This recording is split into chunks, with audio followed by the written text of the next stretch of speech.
lions and the fire in our eyes. From the past to the future, we'll claim our own. In the home of the brave, we'll proudly have grown. In the city, where the roar meets the night, the lions charge, ready for the fight. Noble hearts and steadfast pride. Detroit spirit, we wear it white. Through the drive, hear the crowds embrace. Rocked on, Detroit Lions will rise. Rocked on, Detroit Lions will rise. With a heart full of dreams and the fire in our eyes. From the past to the future, we'll claim our own. In the home of the brave, we'll proudly have grown.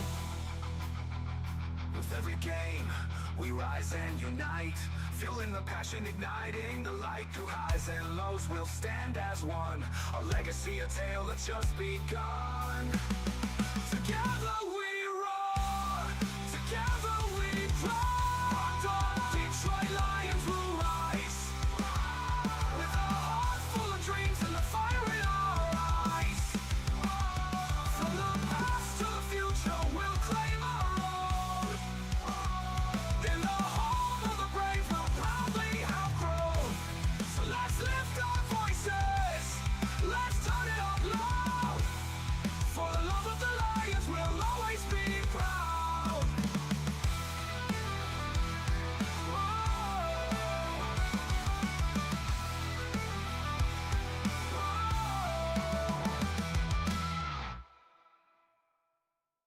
All right. Good morning. Happy Friday. We're back in the saddle today. It's the Rise and Grind Morning Show. I'm your host, Will Rock, and we're going to be diving into the Indianapolis Colts versus the Detroit Lions down in Indy this weekend. Eric, good morning. How you doing today? I am fantastic. Absolutely fantastic today. It's a great, awesome day to be alive and ready for the Lions versus Colts. All right. Well, hey, we got a little bit of snow yesterday, a little bit of the white stuff. You guys did? We didn't get nothing. Finally flying, not only in Michigan, but also in Cleveland. Oh, my God. Yeah, I woke up yesterday at 5 a.m. and I saw the white stuff, and I'm like, oh, man, I didn't even bring a coat. I did not expect it. And, I mean, it quickly dissipated. But I guess last night you said you watched the Thursday night game. I didn't get a chance to watch it. Sounded like they had a fun day or fun night in the snow anyway. It reminded me of the Calvin Johnson Megatron game in Philly where they were just slipping and sliding in the snow. It was awesome. You couldn't see the lines on the field. They had to have them, fake on TV, how they do that. Mm-hmm. But yeah, so when the players would run through the lines, their legs were invisible. It was a fun game to watch, though. Very fun. All right. Well, hey, before we get rolling, I've got to get to a little bit of housekeeping before we get this show kicked off. So let me roll into solo screen. So good morning. Welcome to the Rise and Grind Morning Show. If you haven't yet, please make it one of your number one sources for Lions talk every single morning. This is what we do. Monday through Friday, we talk Detroit Lions. We also get to a lot of things around the league. But before we break down every snap, every hit, every glorious moment that we're about to see this weekend from your Detroit Lions, I just need you guys to do three things for me. Okay. One, smash the like button if you want the ads off, but also smash the like button if you want more Lions fans to see this content. Second, if you're new to the channel, hit that subscribe button. Turn on your notifications. We're going to be giving away some mini helmets every 500 subscribers. And the only way you're going to know is if you do those two things. And thirdly, I gave you guys an update last week on the Rockdown Cancer Foundation. We do have Honolulu Blue Brew Coffee that is going to be launching tomorrow. So all the pre-orders will be available on buymeacoffee.com/rockdown. It will be in the shop section. So visit buymeacoffee.com/rockdown. All the proceeds are going to benefit Rockdown Cancer Foundation, and they will be shipping well before Christmas. So as long as you get your pre-order in this week, you should be able to get as many bags as you order before Christmas. Great gifts, great stocking stuffers. Load up and help out Rockdown Cancer Foundation. All right, Eric, we got a game to cover. I've been gone for 2 days. You've been gone for 2 days. Kind of missed a lot, or maybe not, but a lot to talk about. So first I want to talk about the respect that I felt, and some disrespect, in Cleveland. So I'm walking around. I'm dressed head to toe, as I always am, in Lions gear. Yep. And the first comment that I heard when I walked in the door to the first hospital, at the main hospital, was, "How did you make it through the parking lot?" I'm like, "What are you talking about? Like, you've got Lions gear on. How did you not get beat up by a Steeler or a Brown?" I'm like, "I don't know. Whatever. Ha, funny." But then it just turned into, I can't believe how good the Lions are. I wish our Browns were as good as the Lions. Man, our two teams are so similar for all these decades. And what you guys are doing is awesome. And so I kept hearing that from multiple people throughout the day.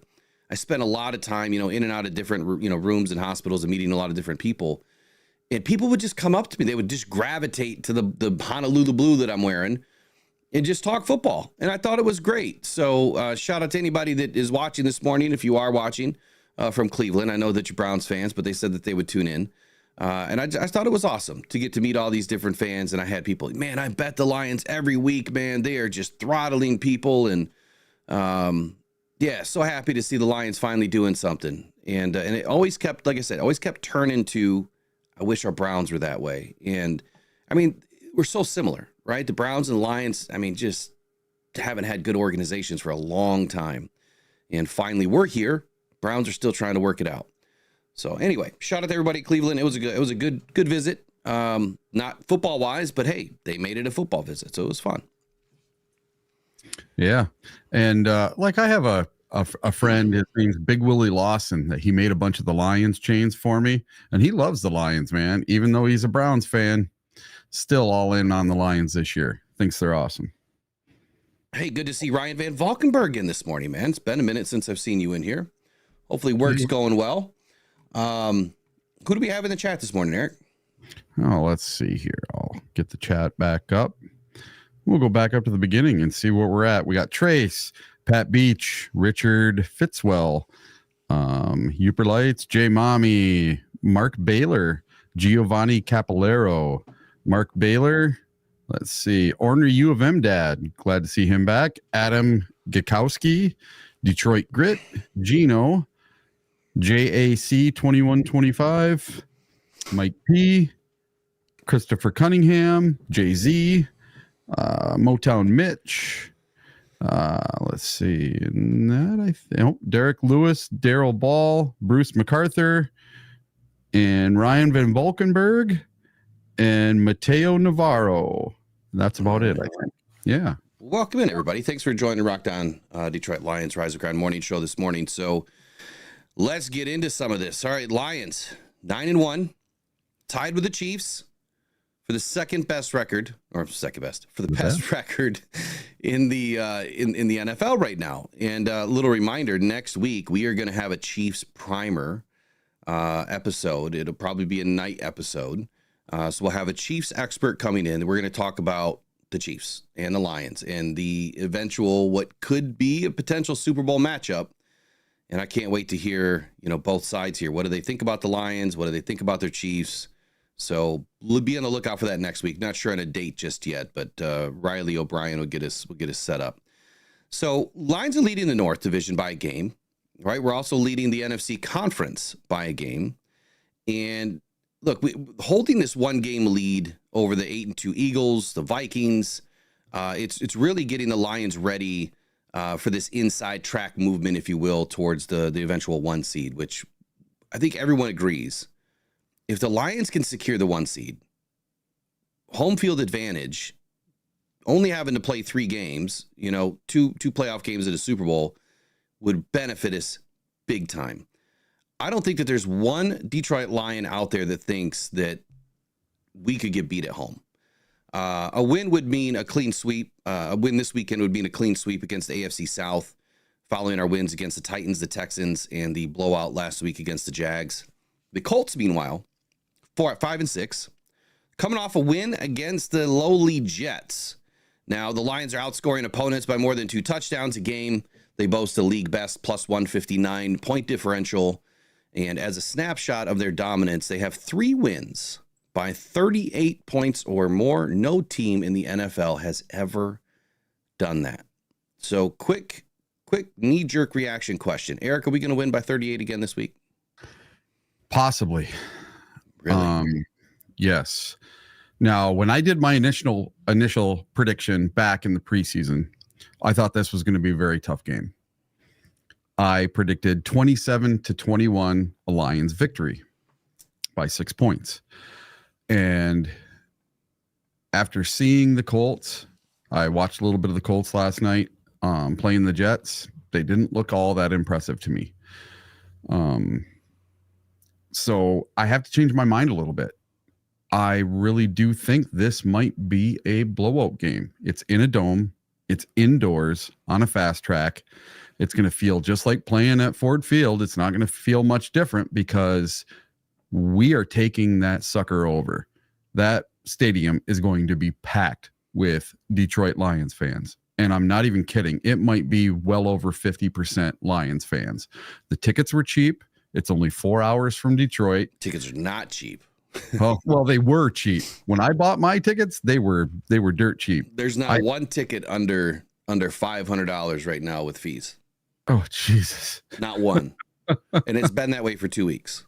When I bought my tickets, I bought row 7 in the corner of the end zone, but there's no one in front of me. You know what I mean? Mm-hmm. It's one of those rows that just ends there. So I'm basically front row in the corner of the end zone, and I think I paid $300 a ticket. And that's a good price. Yeah, 2-3 weeks ago. And it was the closest I could get to the field for the cheapest. And it was very, very reasonable. Well, I don't know when you bought your tickets, but if Flacco was the quarterback, the tickets took a dive. And then when Richardson was installed back in, the tickets went back up. I even read some things this week by season ticket holders that were saying that they wanted to sell their seats and then go sit up in the nosebleeds. Yeah. You know, they're just trying to make a few $100, but hey, I don't even know how they're going to do that because the tickets are so damn expensive. Yeah, right now on Ticketmaster, $220 is the cheapest ticket. And yeah, that's like $500 after fees. It's crazy. For 2 tickets, it's $440. Let's see. We're going to see what the fees are on this. What is that? In the 600s? Yeah, way up top. Yeah, I haven't seen anything on Ticketmaster under $224. Yeah. Unless that just came in today. Yeah. I'm just looking, seeing what, this is wanting me to sign in and all this other stuff. Well, while you're doing that, the Colts, on the other hand, who sit in second place in the NFC South, have had a very much up and down season this season. They knocked off Aaron Rodgers and the New York Jets last week, 28-27. So a nail biter of a game. But prior to that, they had lost 3 straight. And in one of those 3 games, that they had lost, week 8 against the Houston Texans, Richardson, now in his second NFL season as the quarterback for the Colts, pulled himself out of the game due to being out of breath. Now, I can't imagine where any coach was happy about this, right? I mean, the whole internet just blew up all over what he did. A number 4 overall pick was benched because he took himself out of a game. And he was benched for a couple of weeks. And then they put Joe Flacco in, which they're not going to win a bunch of games with Joe Flacco. I love Joe Flacco. I think he's a great quarterback. I think he's a great dude. They're just not going to win a bunch of games with him right now, not with this team. So Richardson was then reinstalled as a starter for week 11 against the Jets, and they barely pulled that game out. Did you find numbers or keep motoring? No, okay. No, I'm not going to mess with that this morning. All right, so here's a quick snapshot at both teams and what their stats are so far throughout the season. So points per game, Lions points per game. This doesn't make any sense. They've got these backwards. They absolutely have these backwards. Points per game. So Indianapolis Colts 21.5, Lions 33.6. That's offensive scored points per game. Points per game allowed by the defense, Lions 17.7, which is good for 5th. And the Colts are 19th at 22.7. Yards per rush. The Lions are at 4.7 yards per rush on offense. The Colts 4.5. So pretty close. Pretty close there on offense. Defensively, the Lions are allowing 4.3 yards per rush, which it seems a bit high to me. Now, that's 11th in the league. It seems a bit high, but when you look at what they do, I mean, they just totally shut these guys down. Every team, they've just completely shut them down at some point, and it's almost like they stop running the ball and they have to start passing. Now, they may have had a couple of breakaway runs that's giving them a little bit, more of a cushion there on how many yards per rush they're gaining. The Colts, on the other hand, 4.4. So again, very, very, very close. Yards per pass attempt. Lions first, 9.2 yards per pass. Colts, 7.2. Good enough for 18th.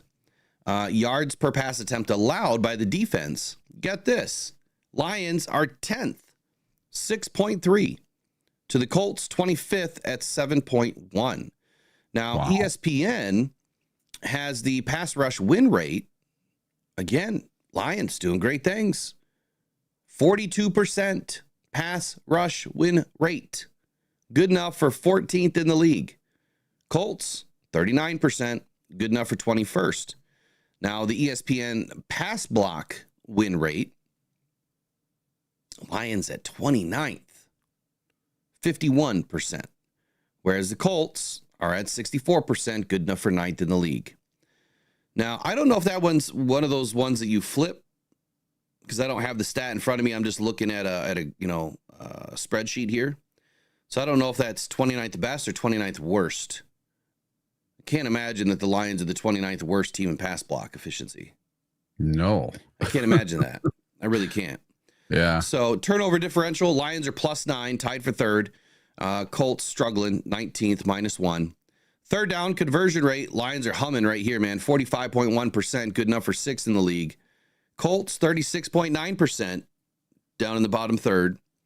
Defensive third down conversion rate, though, Lions are first, 30.3%. We're just not letting teams move the ball. Mm-hmm. In the Colts, they're at the bottom third again at 43.1%. This is the big one for me. These next two, these are the big ones. Red zone success rate. Your Detroit Lions are in 4th place at 68.2%. That means when we move down into the red zone, we are scoring a touchdown or getting points almost 70% of our tries. That's insane. Yeah. On the other side, though, defensively, the Lions are 3rd. And we are only allowing a defensive red zone score on 42.8% of the time. So good luck getting into the red zone. And then if you do get there, good luck scoring is what I'm taking away from that. So based on any of those numbers, Eric, what says you? Yeah, that's the whole reason I think this game might be another blowout, is if you look at the stats for the Indianapolis Colts and then go look at the stats for the Jacksonville Jaguars, those two teams are very similar in, a lot of their offensive and defensive stats as far as I could see yesterday. And I have a feeling that the Lions are just going to come in with their hair on fire again. They really are. And we're very healthy coming into this game. They have a couple of tackles that are beat up right now. Their starting left tackle hasn't played in 2 or 3 weeks, and he did not practice Wednesday or Thursday. So to me, it's just looking like this is going to be a very dominant game by the Detroit Lions. If you look at all the stats and the numbers, there's basically no category where the Colts are glaringly better than the Lions. I don't think they have one category where they're better. No. You mentioned injuries, so I Yep. mean, let's just roll right into it. So for the Colts injuries, Sure. Michael Pittman Jr., wide receiver, has a back injury. Now he's listed as a full participant, so I don't think that this is going to be an issue for him playing this weekend. But back injuries are funny, man. It can creep up at any point in time during the game. He may be a little limited as far as what he's able to do during the game, but I haven't seen anything that points to that. We'll just have to watch the game and kind of see, where he progresses, if he's having any success at all.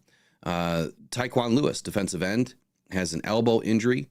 He was a full participant in practice, so he's ready to go. He only has 1.5 sacks, 2 tackles for loss on the season. Braden Smith, offensive tackle, has a foot injury. He was a full participant in practice. He has 4 games played so far on the season. Bernard Raymond, offensive tackle, has a knee injury. He did not participate in practice this week, and he has only 1 game played. So I think that's the guy you were just talking about, right? Yeah. So he's their starting left tackle, and he's been out the last 3 games. And they're saying it's not looking good for this one either. Kenny Moore, cornerback, has a knee injury. He was a full participant in practice this week. Half a sack, 4 tackles for loss, 57 tackles on the season, 1 interception, 5 passes defensed. They're going to want this guy in the field. Josh Downs, dynamic wide receiver as he is, has a calf injury. He is a full participant. He does have 71 targets on the season, 50 receptions, 567 yards, and 4 TDs. So, I mean, their injury report's not terrible, but having a tackle out and their guard play has just been pathetic. Yeah. I think it really bodes well to a few things we're going to talk about here in a minute, about Aaron Glenn pointing to dariussmith and his versatility and what they're planning on doing with him this weekend. Darius could have a breakout game depending on really how Aaron Glenn uses him this weekend. There could be potential for breakout watch here for dariussmith and Lee McNeil. To be completely honest with you, both of those guys might have their way with this offensive line this weekend. On the Lions side of the ball, of course, we know Emmanuel Mosley's still out with a pec. He is a full participant in practice. Sam Laporta, still listed with his shoulder. He was a full participant in practice. Sounds like we're getting Sam back. Have you heard anything different? Nope. Sounds like he's going to play. Carlton Davis, still battling the thumb. He's going to be listed as long as that cast is on. He's going to be listed. So he was a full participant in practice. And, I'm not expecting, a super big game out of him as far as interceptions and that. I think it's going to be a little difficult for him to kind of corral the ball, but still look for him to have, passes defensed and mixing it up and being aggressive. But I wouldn't be surprised, to be honest with you, if Richardson tries to target Carlton. And I wouldn't say that's a good thing. Like I wouldn't normally say you want to target Carlton, but anytime you have a bum thumb and a bum hand, you kind of need your hands to play corner. So we'll see where that goes throughout this game. Terrion Arnold popped up yesterday with a groin injury during practice. He was listed as limited. Not sure if the Lions are going to withhold him at all this weekend. We'll find out today at 4:00 where he's trending. Is this a game that we need Terrion Arnold? Probably not. Could we get away with Ennis Rakestraw stepping in? More than likely. The Lions are so versatile right now in the defensive backfield. If it were me, if I were the coach, I would look at this and say, yeah, we want to win this game. We absolutely want to win this game. This is a game that we could drop and it wouldn't hurt us. But at the same time, groins are funny. Do I really want to put my young DB in a position where this groin injury could nag the rest of the season? Or do I want to shut him down for just one weekend, give him an extra week to heal and see where he is next week? I don't know. I haven't heard anything that they're even contemplating that. I don't know if you have, Eric, but I don't know. What do you guys think in the chat? Would you want to rest Terrion Arnold and give him just a break to kind of relax and watch some tape and see the game from the sidelines for the first time this season and keep him healthy for the rest of the season? Or would you, hey, if he says he's good to go, he's good to go? Yep. I think I would leave it up to the player. If you're good to go, let's go. If not, let's sit you down and let's see what Rakestraw can do for a week. Because Rakestraw, he's been doing admirably as a fill-in, right? And we haven't seen him for a full game yet. Maybe he's ready. Maybe he's ready to take that next step and play for a full game. I wouldn't be opposed to seeing that against the Colts. So to Mark Baylor, he says we got Mosley. Yeah, but so I think he's not on the 53 yet. Somebody was saying that this is his last week, right? Yeah, so I think I have to look at the timetable, but it's probably next week, Monday or Tuesday or Wednesday, to where he has to be upgraded. But he's not on the 53, so the Lions would have to activate him, and then we would have to move somebody down to be able to bring him up. And honestly, I don't think that Mosley's ready for a starting role week 1. He's going to need to get several weeks of a pitch count to get any sort of snaps to get ready. Mosley, it's just my opinion, coming off an injury like this, not playing for almost 3 years. Yeah. 3 years. It's not like he's going to step in and be Mosley. He might be Osley.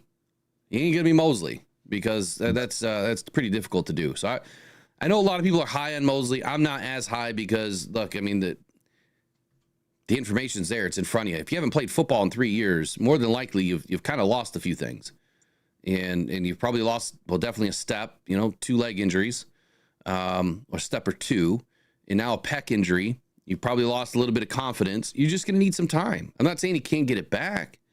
I think he's just gonna need some time. And time is on his side right now because we have plenty of guys in front of him. Vildor would probably be the step in there to Motown Mitch's comment. I think that Vildor would be the guy. Anybody else on the injury report? Am I missing anybody? Oh, Shane Zielstra and Allen Robinson. So Allen Robinson popped up with a concussion, or he's entered concussion protocol. He was a full participant this week, and then Shane Zielstra with a neck injury was also for full participant. So not expecting anything different today. We'll see what happens at 4 o'clock. Yeah, Allen Robinson was just because he was brought into the blue tent, and that was a referee's decision. Gotta love the refs. Yeah, it is what it is. Colts offense. So let's get rolling here. Colts offense. Richardson's return to the starting lineup last week. He completed 18 of 23 pass attempts from inside the pocket for a season high 256 yards. Season high 256 yards and 1 touchdown. His highest completion percentage, 78.3%, and a completion percentage above expected of plus 7.2. So pretty good game for him to come back, have a good bounce back, week against the Jets, which, I mean, let's be real here. They have pretty good defensive backs. So the fact that he came in and had a pretty good game against a pretty decent defensive group, I was surprised to see that. Now, I'm not saying he's going to follow it up, this week, but he did struggle, passing from inside the pocket prior to week 11, which was kind of like, did he have a wake up moment? I mean, that benching, did it kind of wake him up? Did he have some time to review tape and figure out what the hell he was doing wrong? But prior to week 11, he was recording just a 47.4 completion percentage, which is, I mean, ungodly low. It's terrible. I mean, I don't even know if there's anybody else in the league that has anything close to that.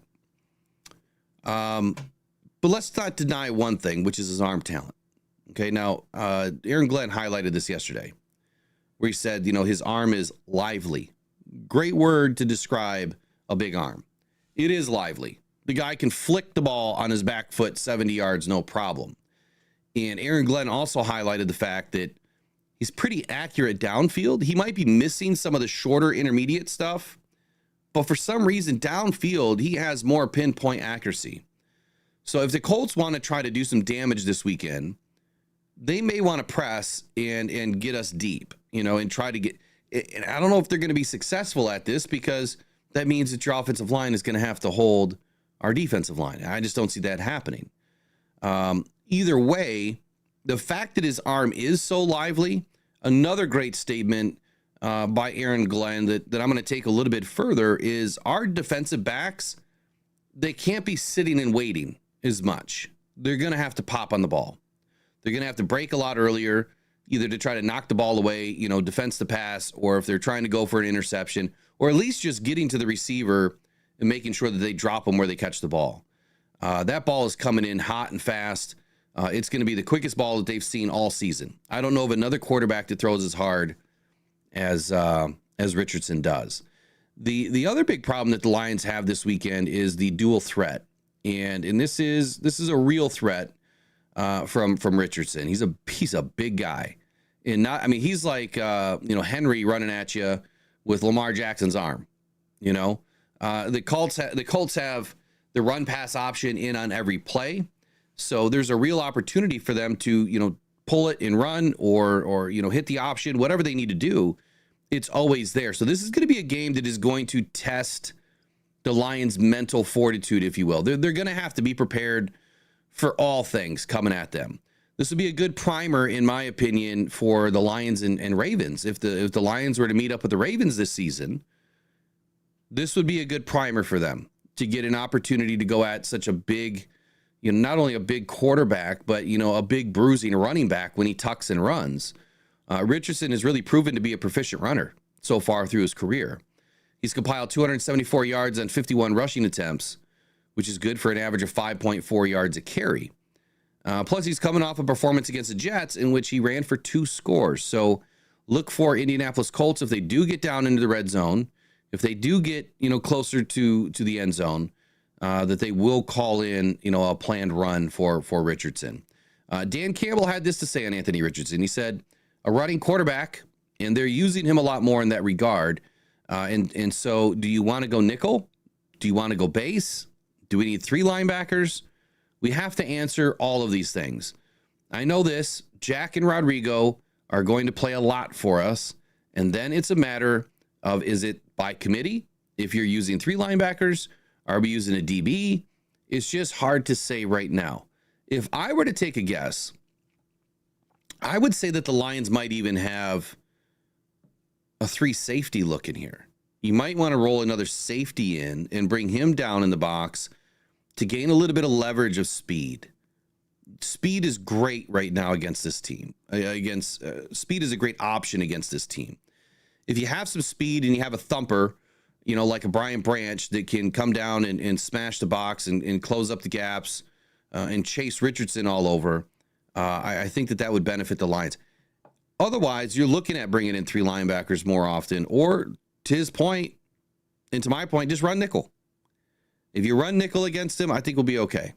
I'd rather see speed versus the big guys. I think that the Lions can win with 4 up front against this offensive line. So I guess where I'm going here is we may not see as much nickel if the Lions are doing well up front this weekend, where you can just have your 4 rushing, your 4 defensive linemen rushing the quarterback primarily, and then depend on the linebackers and the rest of the DBs to just kind of clean everything up. So with all that said, Eric, what are your comments this morning? Well, my thoughts on Anthony Richardson are this. You focus kind of on the positive. I'm going to focus on something I don't normally focus on, the negative with Anthony Richardson, okay? So through 8 games played, Anthony Richardson has thrown for 5 TDs, and he has ran for 3 TDs, okay? He has given up 7 interceptions, and he has had 1 fumble per game for 8 fumbles. So he's had 15 takeaways and 8 touchdowns total so far this season. So I am fully expecting that our defense gets their hands on at least 1 or 2 balls, and Kirby Joseph just might keep his streak alive, take down another quarterback, get another interception, and keep that lead for the league interception going. Well, you know that when I call an interception for Kirby, he gets one. Yeah.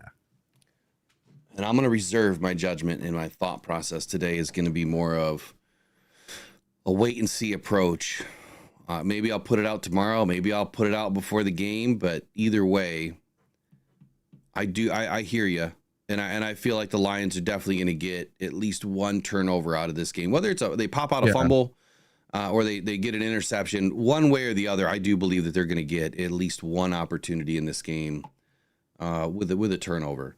And this is a team that is really struggling. So I think that they are going to take every opportunity they can to press the envelope. And they're going to try the deep shots down the field. They're going to scratch and claw and try to do everything they can to try to score on us. And I think it may backfire if they do. Yeah, I would agree. Anything more you want to add to the offensive side of the football for the Colts? For the Colts? Well, I think there's 3 players that we have to keep our eyes on. Anthony Richardson's one. Jonathan Taylor is the other one. Because you got to remember, he's not too far removed from being an absolute beast for fantasy football and for the Colts. Jonathan Taylor is one heck of a running back. He is very, very good. And then Pittman, he's the other one that I would worry about. Pittman, Jonathan Taylor, and Anthony Richardson. Those are the 3 on offense that I think we really need to keep our eyes on. And those are the 3 we need to worry about. We shut those 3 down. Everybody else I'm not so worried about. I think our people can handle the rest of them. So for me, yeah, okay, so you mentioned Jonathan Taylor. Mhm. I don't even know where he is right now as far as stats. Let me look him up. So I'm not really worried about this run game, even though I guess I'm worried about the run game if they're able to actually exercise the RPO. Well, I think the reason you're not really worried about the run game is because we've basically handled every run game that has come our way all season. No one has stuck with the run all year because they get down and they have to pass. Right. We've gotten up on every single team and they've had to pass. The only team that we didn't get way up on was the Tampa Bay Buccaneers. Why am I not finding Jonathan Taylor?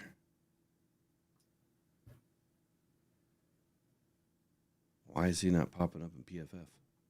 I'm not sure. Let's see. PFF. Let's look at. Huh? Let's see. Am I spelling Jonathan wrong? Rushing. So Jonathan Taylor, let's see. He's got a 52 grade in PFF.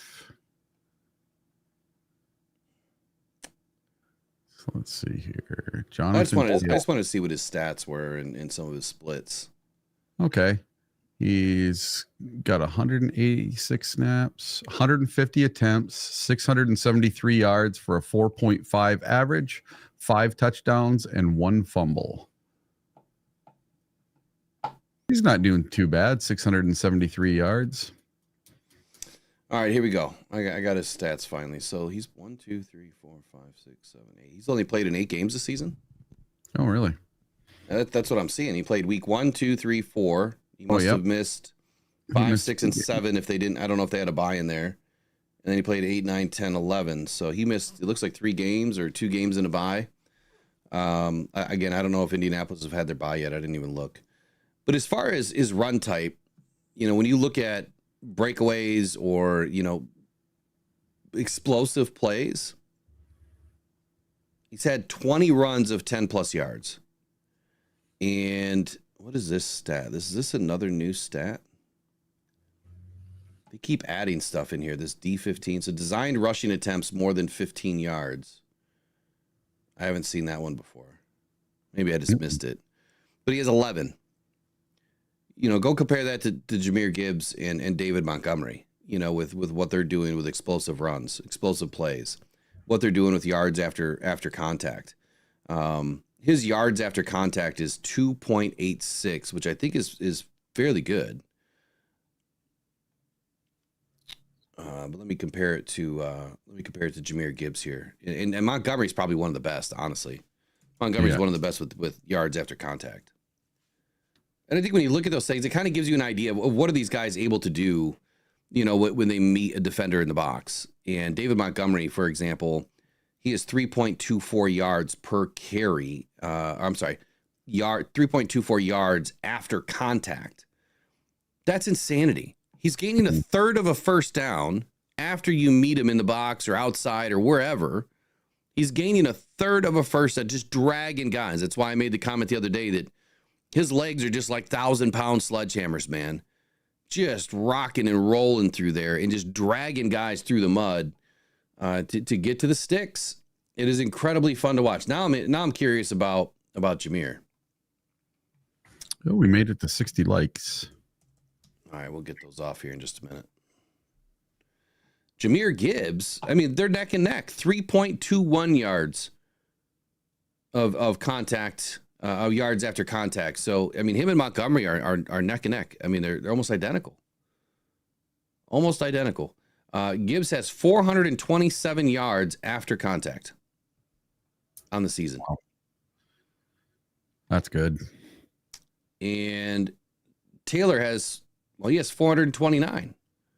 So he's not a slouch, right? He's pretty good. Nope.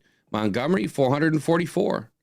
So you're right about Taylor being dynamic, right? He's definitely a threat. If Richardson and him can get this RPO rolling, it could be difficult.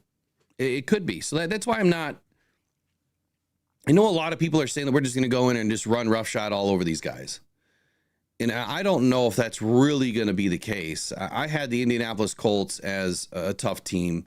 Matter of fact, my preseason preview score was the Lions 18 and the Colts 16. Whew. That was my score for this game. Can you see that now, though? I expected the Colts to be a much better defense. Yeah. And I still think that they have a pretty good defense.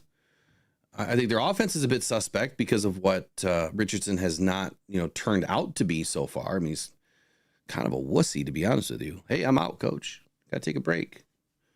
I've never seen that. I've never seen that in an NFL game, ever.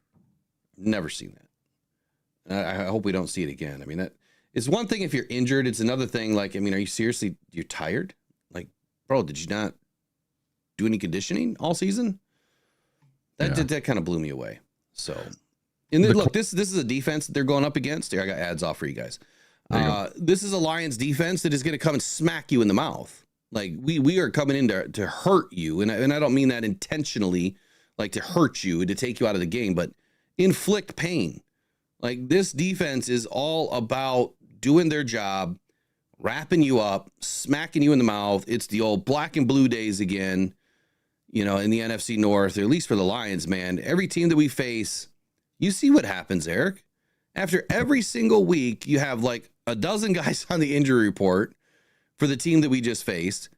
And the majority of the time, 90% of the time, that they go lose the next week's game because they are that bruised and battered after facing the Lions. This is a tough football team. And I think that both Kirby Joseph and Carlton Davis kind of set the stage last week after the game when they said, look, if you want to play better football, quit complaining about what we do. Just come in and play better football. I don't know if you want to, rile too many feathers, but they probably did.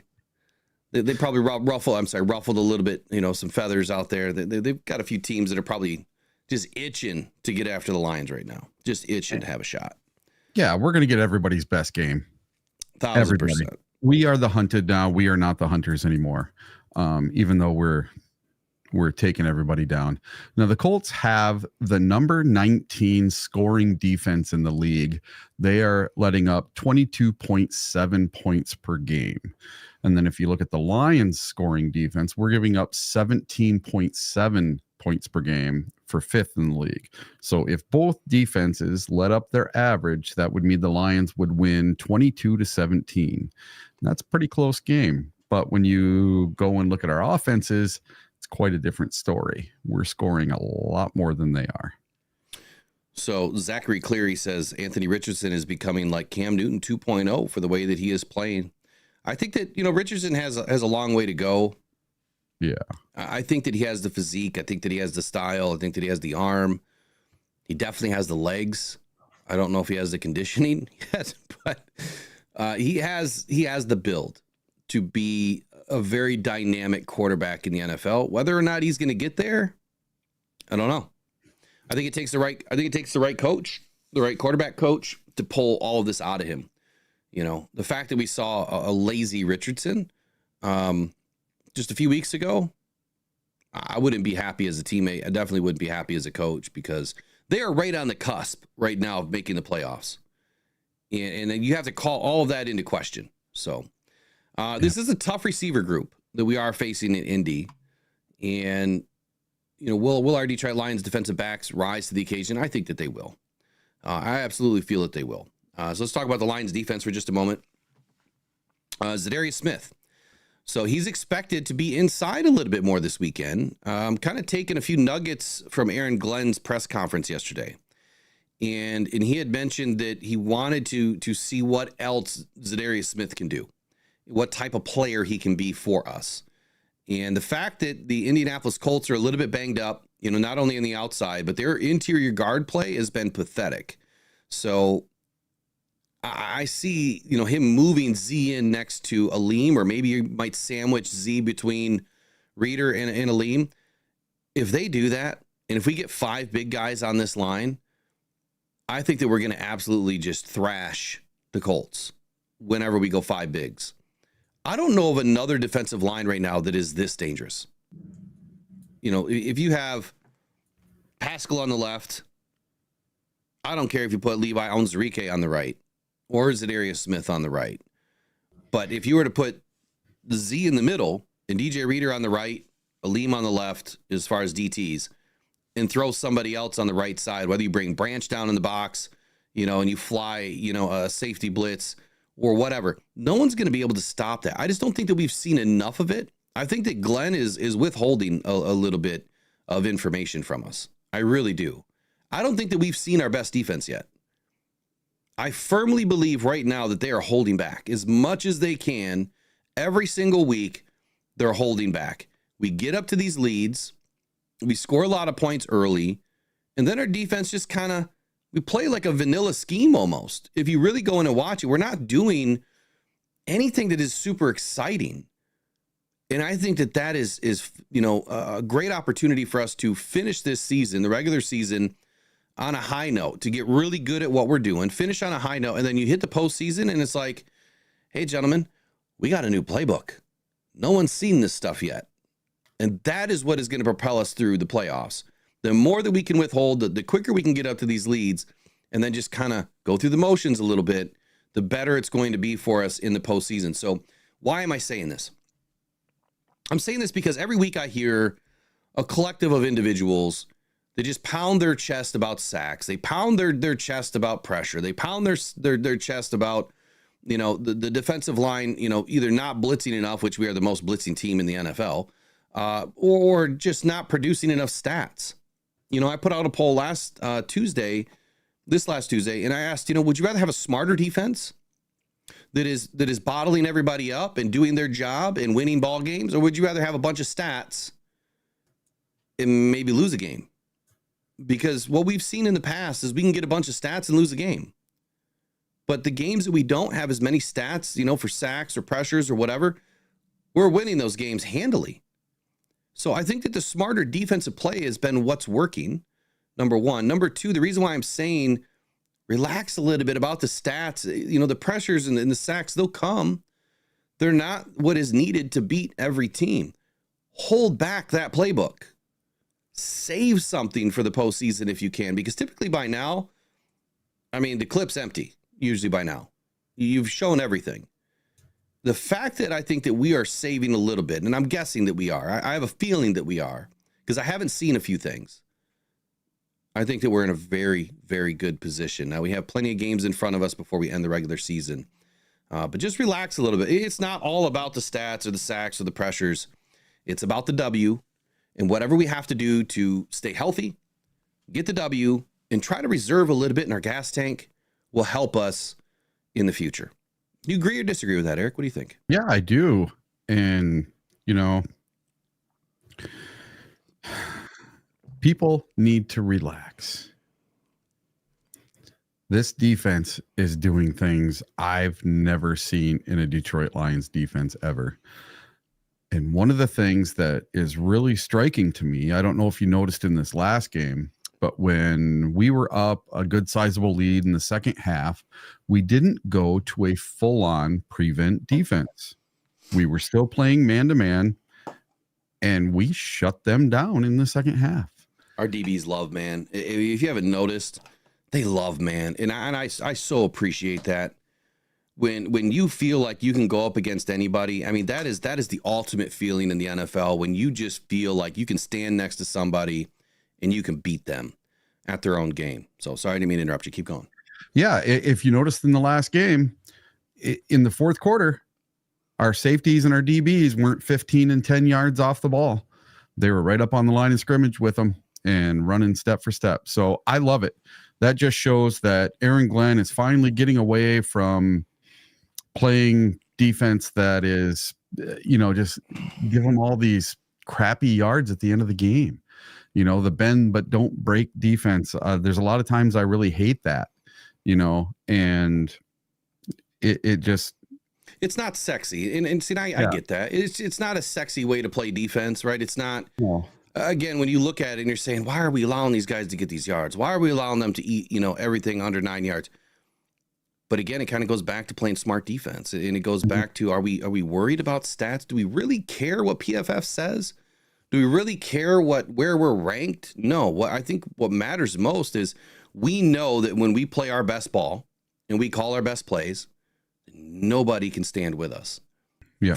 Let those stats get into somebody else's head and let them think for a moment that we have a weakness. Because that is the benefit to us, right? It's like the art of war. It's exactly what it is. It's like the art of war, man. You want to confuse your opponent to thinking you're somebody you're not. And shout out to Lions 10313 in the house. See you in the house. Good morning. We got to get you guys on and let's have some conversations this week, man, or next week. It's our week's already over, so next week. Bo Boo says our defense says come and get some. I love it. Fonzie34 says we're getting spoiled here after watching the other teams play. They have to fight tooth and nail just to get a field goal. It's crazy. John Desage thinks that we're going to expect a little bit of zone against the Colts. I would agree with that. I think that we'll probably have a little bit of zone. I really think that we're going to do a lot of man, though, probably in the beginning to see exactly where Richardson is going to move with the ball, if he's going to tuck and run. But I think zone is a great opportunity for us to defend that as well. Riley O'Brien, I can't read Riley's message. Can you see it? Yeah, it says, you guys, do you think the Lions just run the table all the way through to the Super Bowl? What happens if the Lions lose a game? Do people panic? I mean, I guess, I think Riley, people always panic. No matter what the Lions do, they always panic. Look, we can drop 2 games and still be fine. Yeah. Do I think that we could run the table? I do. I think that the Bills are the last and final test for us. And I'm not trying to throw shade at all the other teams that we're going against. I think that there's still some difficult tests, but I think that the Bills are the test. And I think the 49ers are kind of losing their luster a little bit, to be honest with you. Doesn't mean that it's not going to be a difficult game. Doesn't mean that there's not going to be challenges presented to us, but I think that we are a different team mentally this year. And last year, I made the comment that at this point in your careers, at this point where the Lions are developed, going 4 seasons now with the same coaching staff, the same offensive scheme, the same defensive scheme, it's no longer about your physical talent. It is mental talent. Are you mentally strong enough to make the right decisions, to be in the right place at the right time, to know your assignment, to have a short-term memory if you make a mistake? It is mental right now. If the Lions can stay mentally strong for the rest of the season, obviously they're not healthy. No one's healthy at week 12. Everyone's banged up somewhere. So they're going to have to manage that just like they do every season.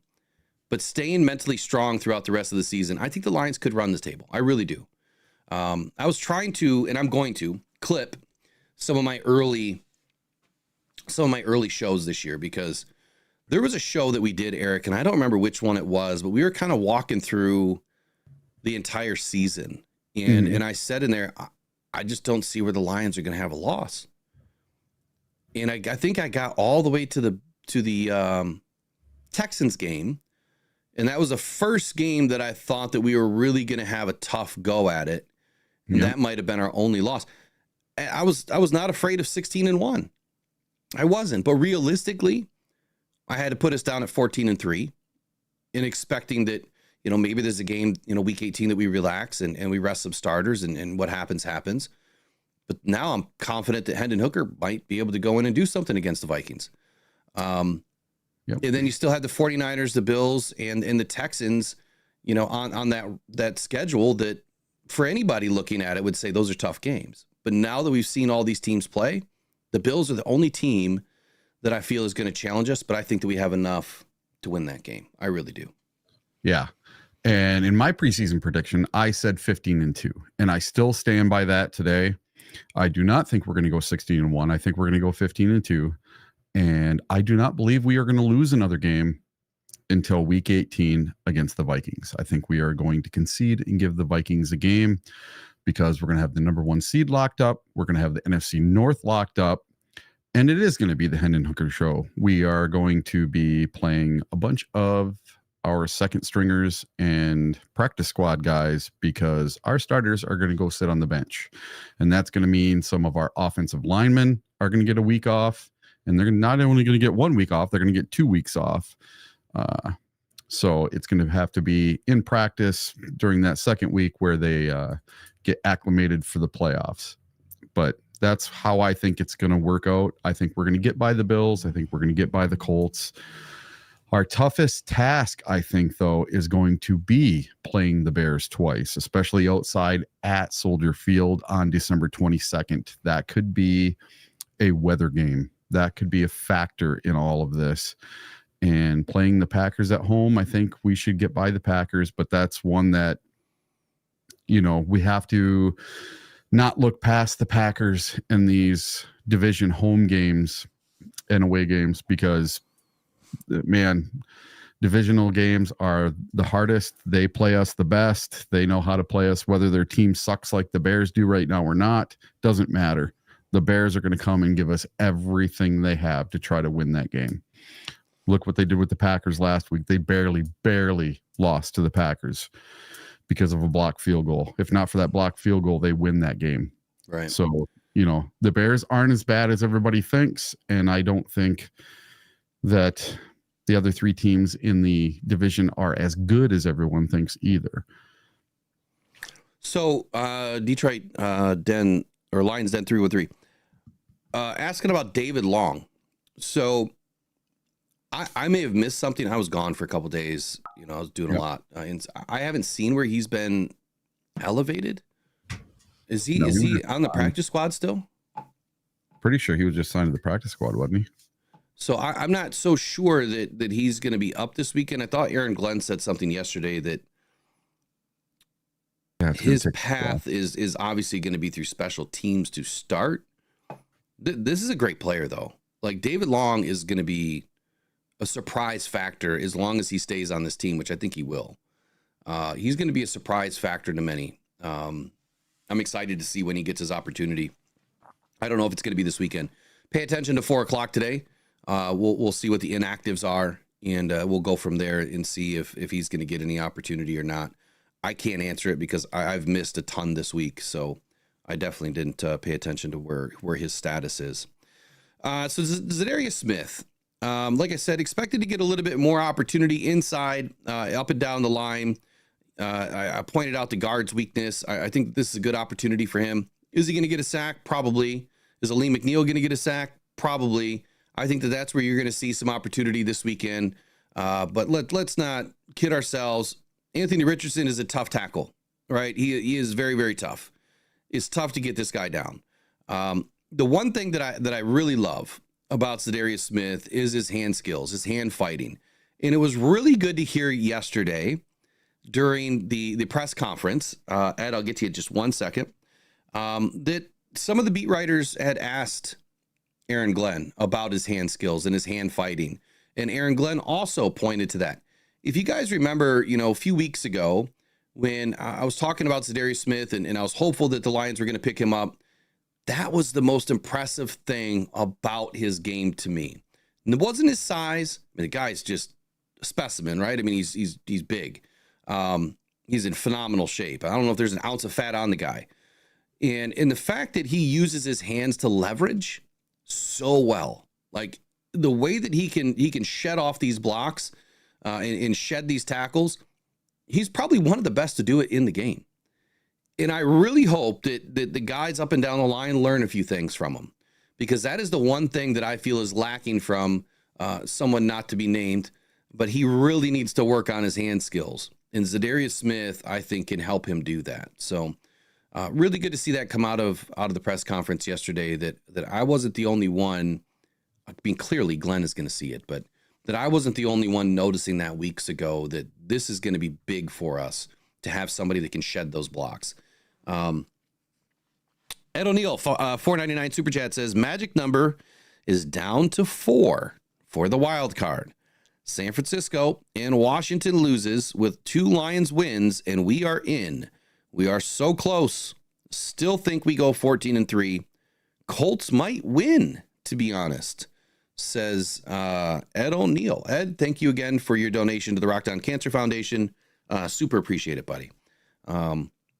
Communication was another thing that Aaron Glenn talked about yesterday. Lions DBs. really communicating at a high level. And it really shows the growth of not only the young guys, but it also shows, the mentality of the elder statesmen and Carlton Davis and Amik Robertson and how they're able to get these guys to work at a different level. Communication is key. When you're able to communicate in the back end of your defense, that is how you stop the bloodshed, right? That's how you stop the big plays. And the fact that Aaron Glenn said that these guys are really communicating at a higher level right now is good to hear. Anzalone, obviously we know Anzalone's gone for the season right now. He'll be back hopefully end of the season, possibly week 18, possibly week 1 of the playoffs.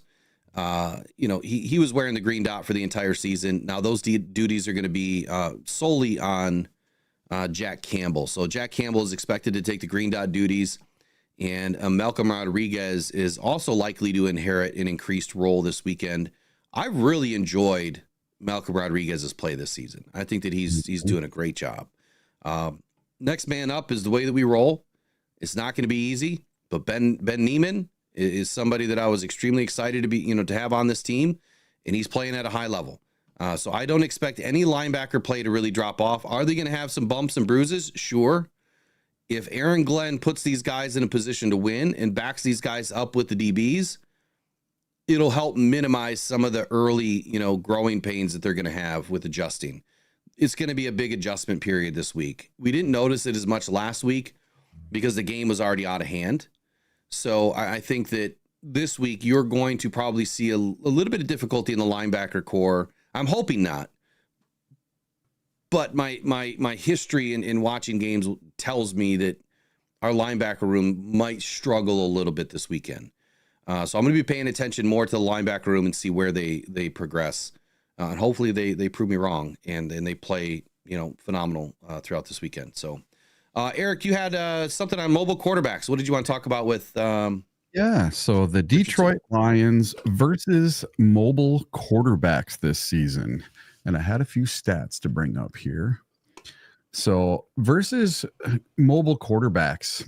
So the Lions have given up 7 yards, 5 yards, 0 yards, 29 yards, 39 yards, 3 yards, 38 yards, 45 yards, and 34 yards to quarterbacks this season. So the quarterbacks that did the best versus the Lions. Let's take a look. So I got to get back to my little stat thing here real quick. So Baker Mayfield had 5 carries for 34 yards and a touchdown versus the Lions.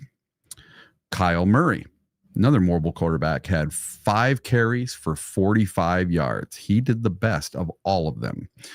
Geno Smith had 5 carries for 38 yards. Dak Prescott, 1 carry for 1 yard. Jordan Love, 3 carries for 0 yards. And CJ Stroud had 1 carry for 5 yards, which I find is absolutely mind-boggling that CJ Stroud did not try to run the ball more. And I don't think there were any real designed runs against us in that Texans game. Had they done that, they possibly could have won that game because that game was very, very close. And this year versus every other year, the Lions seem to be holding mobile quarterbacks because altogether the Lions have held the scrambling style quarterbacks to only 20 carries for 123 yards on the season and 1 touchdown. And that was to Baker Mayfield, averaging 6.1 yards per carry with 6 forced fumbles. Compared to years past, this is probably the best team that has ever done it with the Detroit Lions. So which quarterbacks had the most yards? So the most yards was Kyler Murray. He had 45, and then Geno Smith had 38, and then Baker Mayfield with 34. And Baker Mayfield was the only one to get a touchdown. All right, so let me throw this at you because I was trying to look at what it means to have a true mobile quarterback, a true dual threat, or a mobile quarterback. I think that there's a defined difference. Yeah. Geno Smith used to be a dual threat. He is now more of a mobile quarterback, in my opinion. He can run, he will run, doesn't want to run first. Kyler Murray is a dual threat quarterback. He can run, he will run, and he will look to run whenever possible, right? Anthony Richardson is a dual threat quarterback. He can run, he will run, and he will try to target a run. More specifically, there's certain plays that they're more geared towards, being a called run, if you will, to the quarterback. So I dug a little bit. Mm-hmm. Now we know that Richardson has missed at least 3 games this season. Yeah, is it 3? I can't remember now. Hold on. It helps to know how many games he's actually played. He was benched for 2 games. He was benched for 2, but I thought he missed another one to an injury or something. I think so. Yeah. Hold on here. Let's see. I can pull him up here real quick. Anthony Richardson. Let's see. He played in 1, 2, 3, 4, 5, 6. He played in 7 games this season. Okay, so 7 out of 11. And when is their bye week?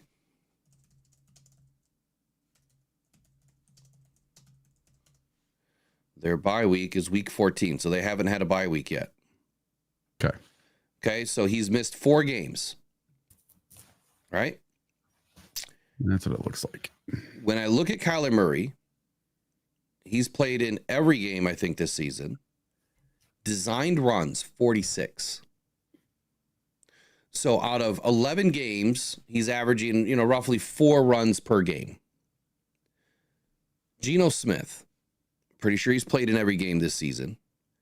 40 design runs. So he's probably averaging somewhere around, just over 3.5 runs a game. Anthony Richardson, keep in mind, who's missed 4 games, 51 designed runs. So that's 3 per game. No, it's more than that. More than that? 51 divided by 7. 7 runs per game. Oh, okay. So he's more than double the output of any other mobile or dual threat quarterback that we've seen all season. So the opportunity for him, I guess to say the opportunity that the Colts are probably going to design more run plays for him this weekend is greater than not. Does that make sense? Mm-hmm. And it really depends on what Jonathan Taylor is doing as well. So if Jonathan Taylor's not having a good day, you're going to see more Anthony Richardson, run opportunities. If the Lions decide to play this zone defense and we end up turning our back to Richardson, that is where we get hurt. That has always been our Achilles heel on defense. Whenever we're in a zone and our linebackers turn their back to the offensive line, that's when Richardson is going to take off. So pay attention to that this weekend. It's something that I've always said, we got to have a chest to the quarterback, always.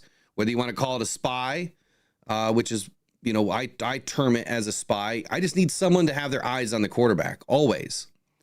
And you would think that it's easier said than done. It's just, it doesn't happen consistently with the Lions that they always have somebody with their eyes on the quarterback. And early this season, we were kind of paying the price for that. The more we go to a man defense, the better we're going to be against the run.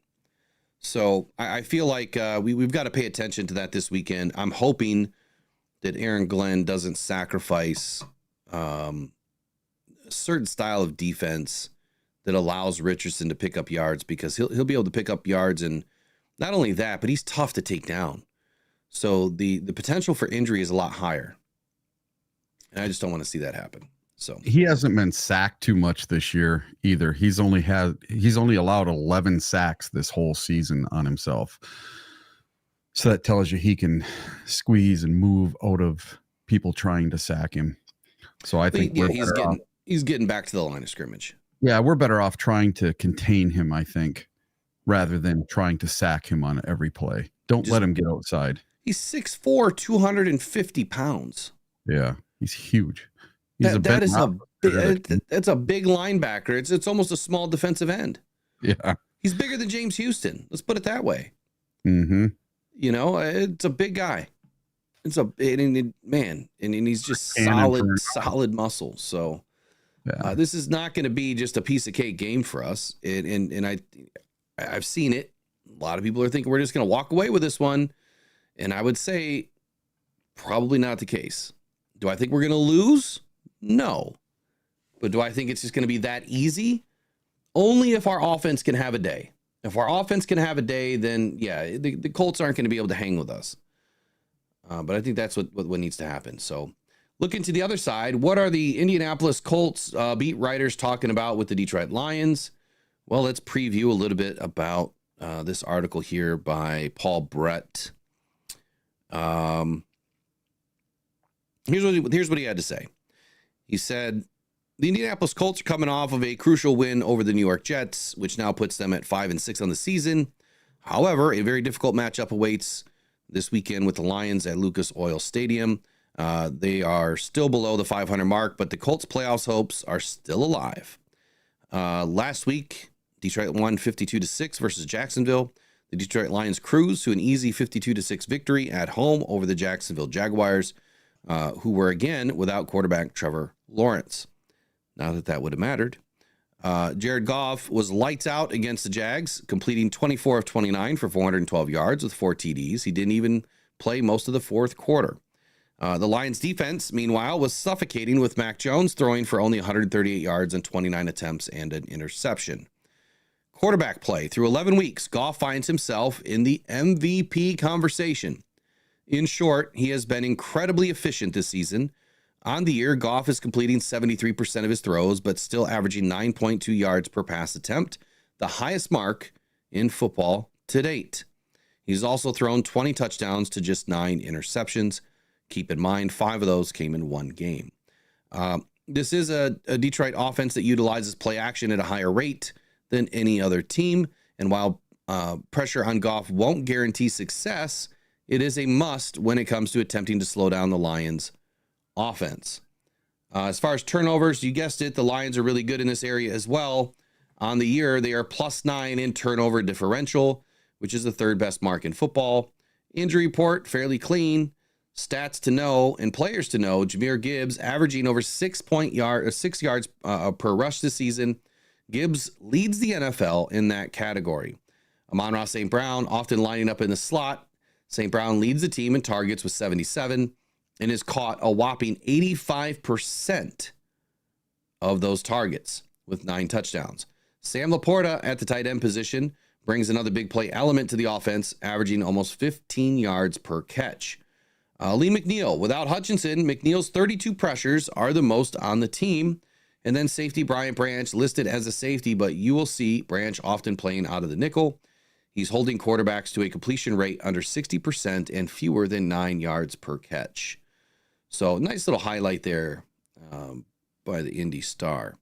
Ben Johnson's offense is up next. And, you know, our offensive line made a statement last week against the Jags. I look forward to it again this week. I think that, you know, we're going up against a pretty decent defensive line. It's the same defensive style that the Lions kind of struggle with. Very similar to the Houston Texans.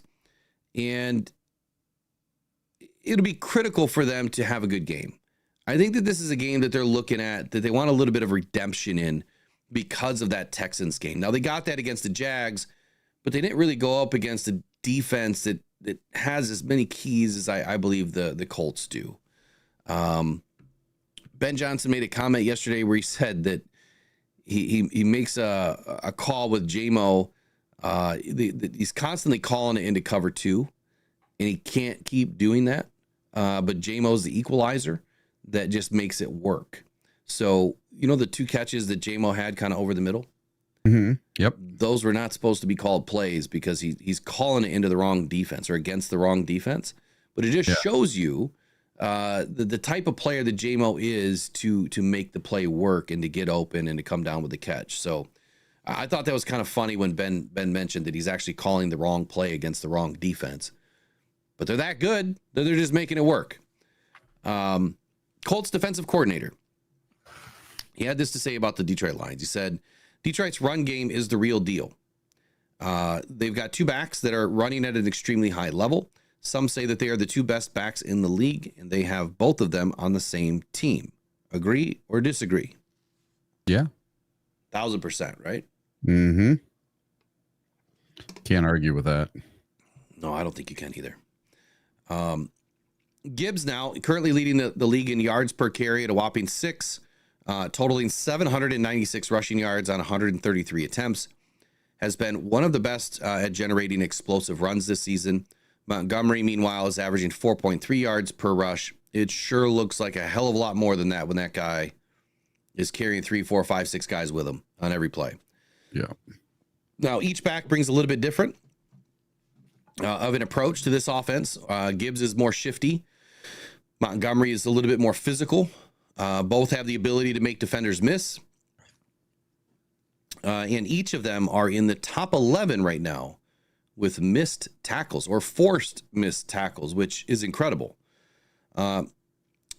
Steady success on the ground keeps the offense ahead of the sticks and is manageable down and distance situations, is where the entire playbook is then open for the Detroit Lions offense this weekend. You know, on a 2nd and 4, an offense can run, they can pass, they can push the ball downfield, or they can dump it off. They can do screen plays, wheel routes. It doesn't really matter. The defense for the Colts has to be mindful of each option. And I think that that's what our offense creates, this type of hysteria or this type of problem, you know, for every defense in the NFL. You just don't know what the hell we're going to do. You don't know if 2nd down is really 2nd down to us. You don't know if 3rd down is really 3rd down to us. We might be treating 3rd down as 1st down and 1st down as 3rd down. It really doesn't matter what down it is. Ben Johnson has a play that is going to not only create a lot of pre-snap motion and headaches for the defense, but it's going to get guys open. And that's what it's designed to do, is to find guys to spread the field and to get it open. Then Jared Goff's just got to cook. He's just got to go through the progressions and find the open receiver. Sounds easy, right? Goff just makes it look easy. Now, behind the run game, no team in football utilizes play action more than the Lions do. And has put up more passing yards, and it's not even close, really, to any other team in the NFL when it comes to play action pass. All for the play action, though, and sometimes with the defense on its heels trying to decipher whether it's a run or a pass, Jared Goff just seems to pick opponents apart. Another quote by Gus Bradley said that when you have the challenge of they are a really good run team, and then they have their play action off of it where they can get the big plays out of it, I think that's what makes them so challenging. They are very complete that way. Colts are an attacking and penetrating style of defense, not a huge pressure defense, according to Aaron Glenn. They do like to generate with their front 4 and use linebackers to cover and fly to the boundaries. So you see your linebackers kind of like what Anzalone does, you know, flying sideline to sideline. You're going to see a lot of that this weekend with the Colts. Anything you want to add to that before I get into the DBs? No, I totally agree with that. That the Lions run game is, and the play action pass is just unstoppable for the Detroit Lions. I love it when Goff is under center and they run the play action. I hate it when we're in the shotgun, but I know we have to be in the shotgun once in a while. I just don't really care for the shotgun. I really love it when Goff is under center, because then they have absolutely no clue whether it's going to be a run or a pass. You know, there were some stats, which I don't have handily, but there were some stats that I dug up on when we're under gun versus, or when we're under center versus gun, and if it's going to be play action versus run. And what's the percentages, and it's kind of confusing, to be honest with you. Confuses the hell out of the defense. Let's put it that way. Yep. Now, Jared Goff does have a decent challenge this weekend. So the DBs for the Colts are the 9th best cover corners in the league right now, according to PFF. Now, Jalen Jones was among Pro Football Focus's most productive cornerbacks or for the Colts in Week 11 versus the Jets. Overall, though, Jones seemed to be all over the field last week, which included making 5 total tackles. But in coverage, Jones was targeted heavily 8 times. He allowed just 4 completions for a grand total of 36 yards, or about 9 yards a catch. Now, only one of those 4 receptions would go for a first down. And he also came away with 2 forced incompletions. Aaron Rodgers' passer rating when targeting Jones was 62.5. So Jalen Jones is clearly a step above right now the rest of the DBs on the team. Keep in mind, most of Jones' targets came matched up against Garrett Wilson. So he has been one of the more productive receivers in football this season. And according to PFF, Wilson caught just 2 of 6 targets when Jones was in coverage. And he only went for 7 yards last week. When the game was all said and done, Jones' PFF grade was the 4th best of cornerbacks last week. So he is going to be a challenge. But in addition to Jones, they have the emergence of Samuel Womack, who was claimed off of waivers during roster cutdowns. And, of course, the play of Kenny Moore, the cornerback position for the Colts, has been more stable this season than in seasons past. I'm guessing it's a little bit more stable than most of us expected. But it's going to be a challenge. This is a pretty good DB group that Goff's going to have to throw against. Now, Ben Johnson mentioned that this might be the best defensive tackles that we've gone up against this season. That was a little shocking to me. Did you see any of that? Did you do any research on the defensive tackles at all, and really what they're doing this season? No, I did not. I want to pull them up real quick. Let's see what they're doing.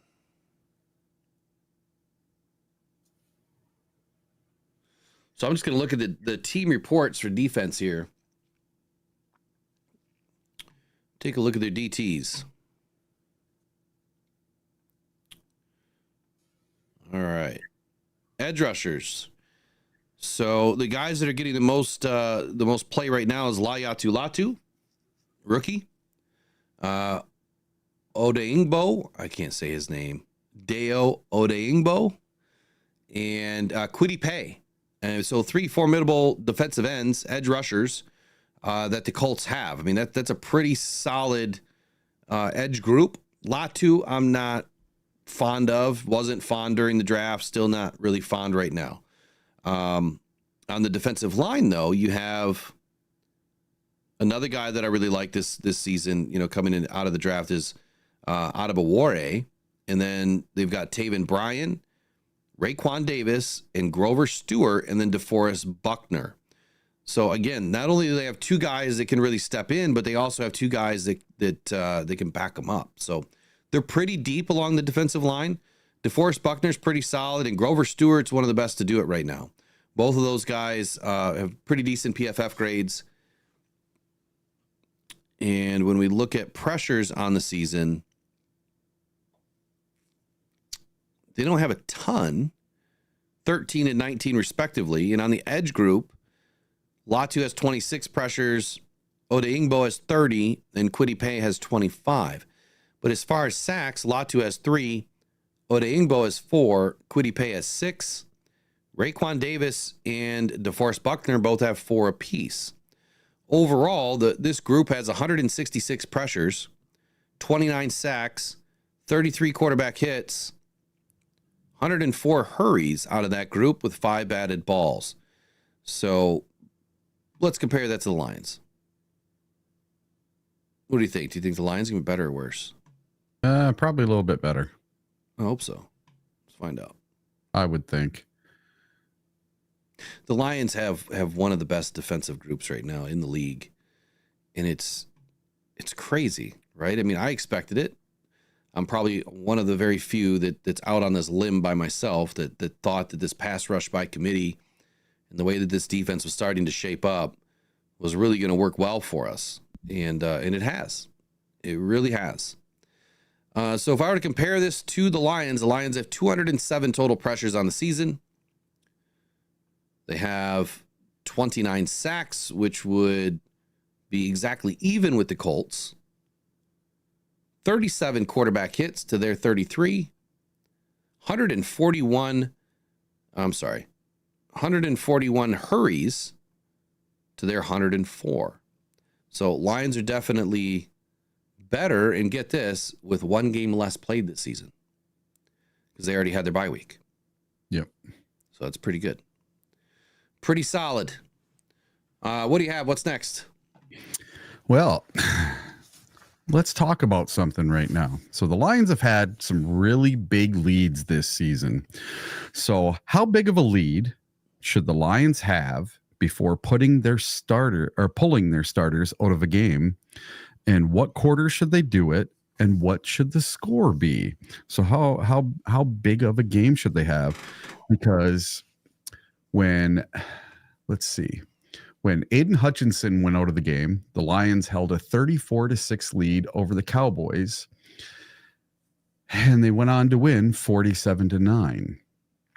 So they only scored 3 points after Hutchinson went out of the game. So there was a lot of fans that were disappointed and mad about that injury, that we didn't pull our starters. Okay. And then the Lions veteran linebacker and defensive captain Alex Anzalone left in Detroit's 52-6 win over the Jaguars with a forearm injury in the second quarter and did not return. So that was pretty early in the game. So when should the Lions pull their starters? Okay. And I got to looking at a few things. And in the NFL, a team typically starts pulling their starters when they have a lead of around 20 points or more, depending on the situation, the game clock, and the importance of the matchup, with the majority of substitutions happening in the second half, particularly in the fourth quarter, to ensure player health and avoid unnecessary risks in a blowout game. Okay, so now you look at it like this. The biggest comeback in NFL history was in 2022. In a 33-0 deficit, the Vikings defeated the Colts 39-6 in overtime. Quarterback Kirk Cousins led the Minnesota Vikings on a record-breaking comeback from 33-0. The record for the largest NFL comeback is held by the Minnesota Vikings. Hold on, say that again. That didn't make any sense. What was the? So they were down 33-0, Okay. and they came back to win 39-36 against the Indianapolis. I thought you said 39-6. I'm like, what happened to the 33? Yeah, so they came back to win. I might have misspoke, but they came back to win from 33-0. And then if you look at some of the largest point differentials that have been overcome in an NFL game, it's kind of mind-blowing.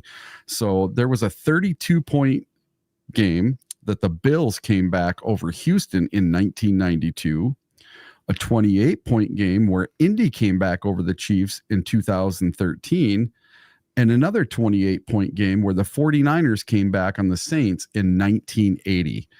So if it was up to you and you were the head coach of the Detroit Lions, how big of a lead do you have to have before you take your starters out of the game?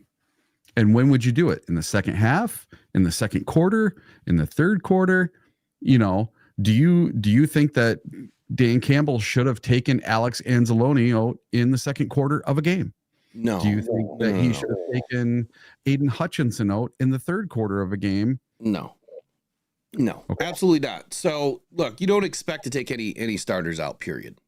Dan Campbell made it very clear the other day when he said, this is not usual. This is not typical, right? Yep. This is new territory, because in the middle of a season, starters are not supposed to come out of a game. Like they are supposed to play from snap to whistle, right? From the beginning to the end. Just because you're up by a few scores doesn't mean a team can't come back. But if I were to say, realistically and logistically speaking, it would not be before the fourth quarter, ever, unless you're up 50-0 at halftime. Yeah. You know, if you're up 35 points at halftime, you might consider putting in as many non-starters as you can. The problem is you just don't have that many. Mm-hmm. I think, what are you dressing for a game? I think, is it 48 or 45? Yeah, and you have 3 extra offensive linemen. That's Well, it. it depends on what they bring to the game. Yeah. Now, every week is different. So you don't have enough guys that can just go and fill in. That's the hardest That's the hardest thing to ever get over is you just don't have enough staff.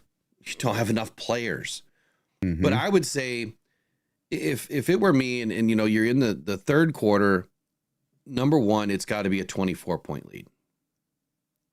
If you're going to take them out at the beginning of the fourth quarter, you can still score 3 touchdowns in the fourth quarter, but then you need 3 2-point conversions to even tie it.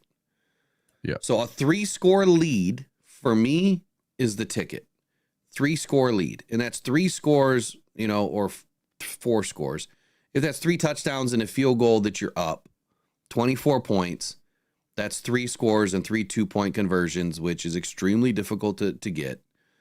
For me, that's the number. So it's got to be 24 points, and it can't be any earlier than the fourth quarter unless you're really up by a ton for some reason at halftime or, you know, midway through the third. But even then, it's, you know, how many guys are you even really going to be able to exchange? Yeah. And on social media and even some of the national pundits, I don't know, I don't want to name names, but they say that Dan Campbell's a meathead because he doesn't pull his starters. You can't when they're up by so much. But this is what I'm going to say is that, oh, I lost it. Oh, crap. You name me one other team in the NFL this season that has pulled their starters in even one game towards the end of the game. Name one team other than the Detroit Lions that have had a chance to pull their starters and have actually done it. I don't know. Repeat the question again. Repeat the question again. Name one team in the NFL this season that has had such a sizable lead that they have pulled their starters at any time in the game other than the Detroit Lions. I don't know of any. There isn't one. So why these people are getting mad at the Detroit Lions for not pulling their starters when no one else is, I don't know. Well, okay. Now we've had. I could go down a whole rabbit hole. Yeah. On this whole thing because here's why people are getting upset, and this honestly ties into the whole JMO thing that I said I wasn't going to do today, so I'm going to do it in a video. I'll address it in a video because I'm really peeved. I got JMO on here. I'm really peeved by what's going on in this space with media. Really pissed off. Like, I'll just say this and then I'll address it later. Y'all need to grow up. You just need to grow up. Attacking people, saying certain things that shouldn't be said. Just grow up, and you know who you are. I'll address it, and I'll address it later. Stay positive, my friends. Not that I'm the person that needs to address it. Like, nobody could give a rat's ass what I think.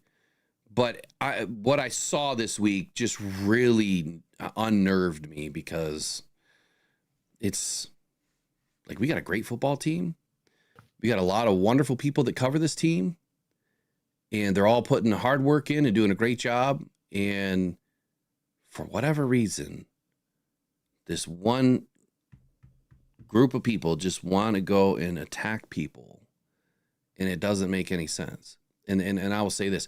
They're not thinking clearly because they're not thinking of the what ifs, right? That if it was somebody else, but again, I'll address it later. So to not go down a whole rabbit hole on this, one, you're not expected to pull any players. Two, no lead is safe. I think someone just mentioned that too. No lead is safe.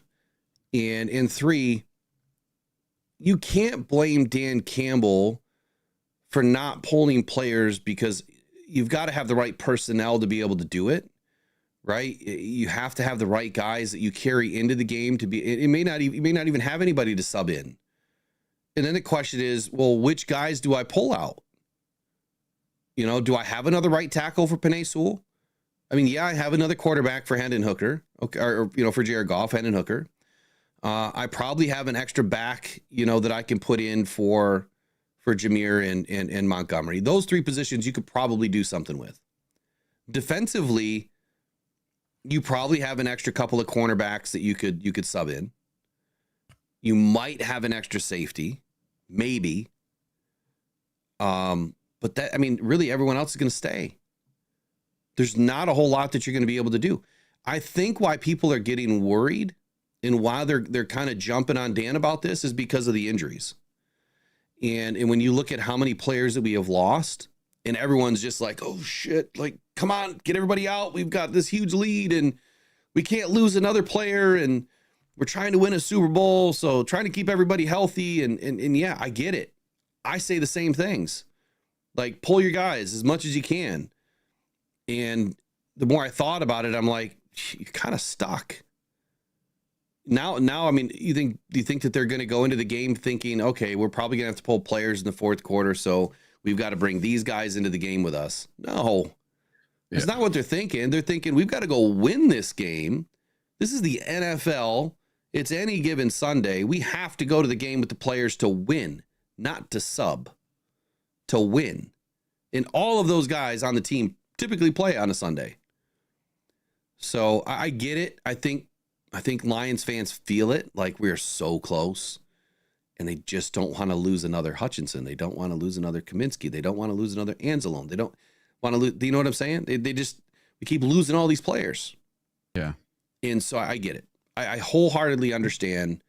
And that's why when I do this video later, you're going to hear another side to injuries and what that means. And I feel what Matt Derry was trying to convey, and why it got spun out of control, I don't know. But Derry, if you do hear this, dude, I support you back, bro, because what you were saying was spot on, and maybe people misconstrued it. But I'm going to try to add a little fuel to the fire later, and we'll have some fun with it. So anyway, speaking of fuel to the fire, let's bring in Florio. There was a good segment between Florio and Sims, and I hope I captured all the audio, because it is like a 5-minute video. It will be audio only. So I want to listen to it. I want to break it down to kind of end the show today. We still got down 20-30 minutes to go, but I want to listen to it and break it down a little bit, because there's some things in here that I thought were funny that Sims was kind of attacking Florio on about the Lions. And maybe who Florio really is. I don't know. We'll find out. Let's pull it in though. It's kind of funny. Oh, the unbuttoned crew, bunch of morons. Hey, Florio did take the Lions 40-20 this weekend. Yeah, the day that he starts rooting for the Lions is. He is now. Yeah. It's because he doesn't want to be wrong. Yeah. All right, here we go. Okay, the Lions are at Indianapolis.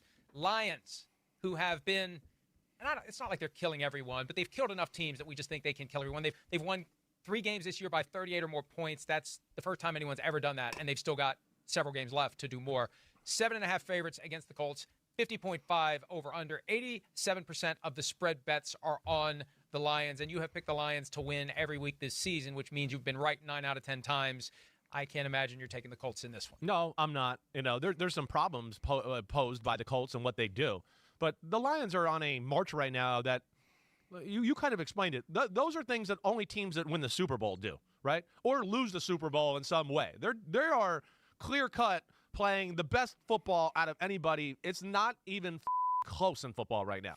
They are literally number 1 and number 2 in power rankings, and then we should start. That's how it should be from now on, until proven otherwise. Now, the Colts with Anthony Richardson, I do think we saw a different Anthony Richardson last week. We saw a guy with a little fire under his ass, a little leadership, a little bit of aggression, right? He still makes some mistakes, but he still makes some unreal plays. That's the amazing thing with Anthony Richardson. He'll miss the 4-yard throw, but he'll hit a 44-yard throw, bullseye, and you'll be like, oh my gosh, was that the best throw of the day?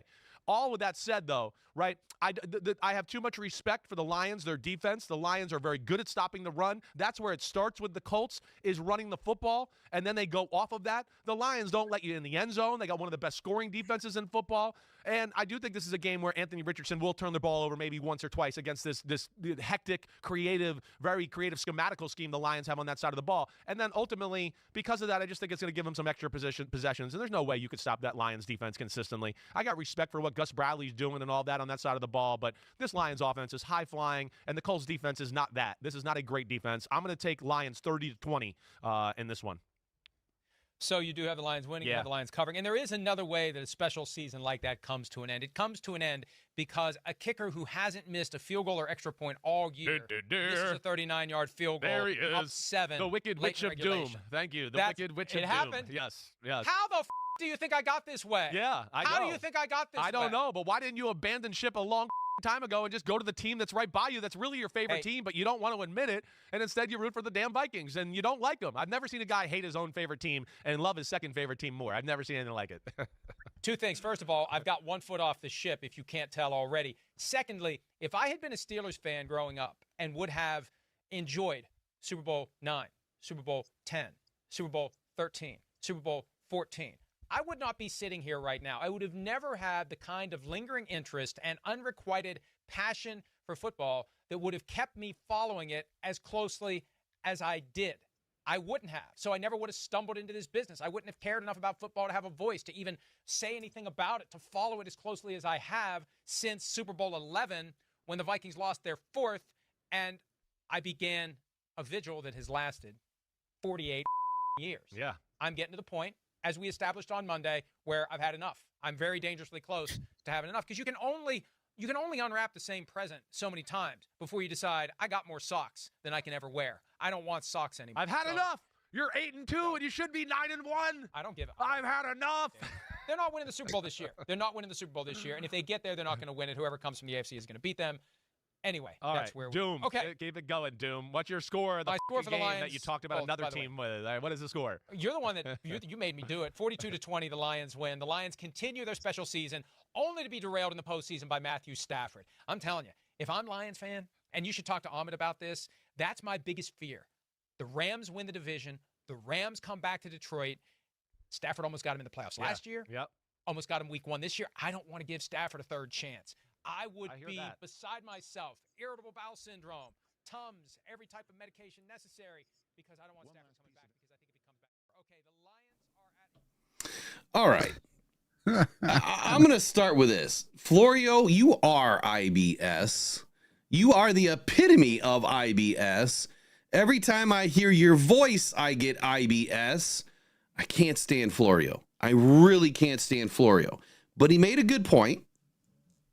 Sims made a couple of good points. Look, Sims is riding, right? He's riding the wave. He's all in on the Lions. He kind of has been all season. Yeah, he's done, a little bit of this kind of throughout the year. But Florio, man, he can't get out of his own way. Sims called out Florio for loving his second favorite team more than his own team, the Vikings. We all know that Florio's a Vikings fan. And he's down on the Vikings because they're 8-2. And he feels like they should be 9-1. And he feels like they should be, ahead of the Lions. He doesn't think that they're going to do anything Super Bowl wise or anything else. So he's kind of pissed off at his own team. But Sims kind of called him out and said, look, man, you're a closet Lions fan. That's what you are. You're a closet Lions fan. And it's starting to come out. And I just thought that was great. But here's where I wanted to go next. Stafford. This is going to be a hot take Friday. Matthew Stafford beats the Lions in the postseason and derails our Super Bowl season. Do you think it'll happen? Nope. Let me know in the comments. Let me know in the chat. Does Matthew Stafford do enough to win that division, to be able to face off with the Lions again? That would just be an incredible story. If Stafford somehow finagles his way back to Ford Field again. So right now the Rams are 5-5 in the NFC West. They are still all in on this because the Cardinals are only 6-4. So they can get in as a 5th, 6th, or 7th seed right now, should they finish 2nd. Now the Vikings are in right now at 8-2. The Buccaneers are teetering. So if the season were to end today, you'd have the Eagles, the Cardinals, the Lions, and the Falcons. That'd be your top 4. And then you'd have the Vikings, the Commanders, and I believe the Rams. No, the Packers would be ahead of them. Packers would be the 7th. Oh, yeah. No, Packers are 7-3. So let me do that again. You got your top 4. Then you'd have the Commanders, the Vikings.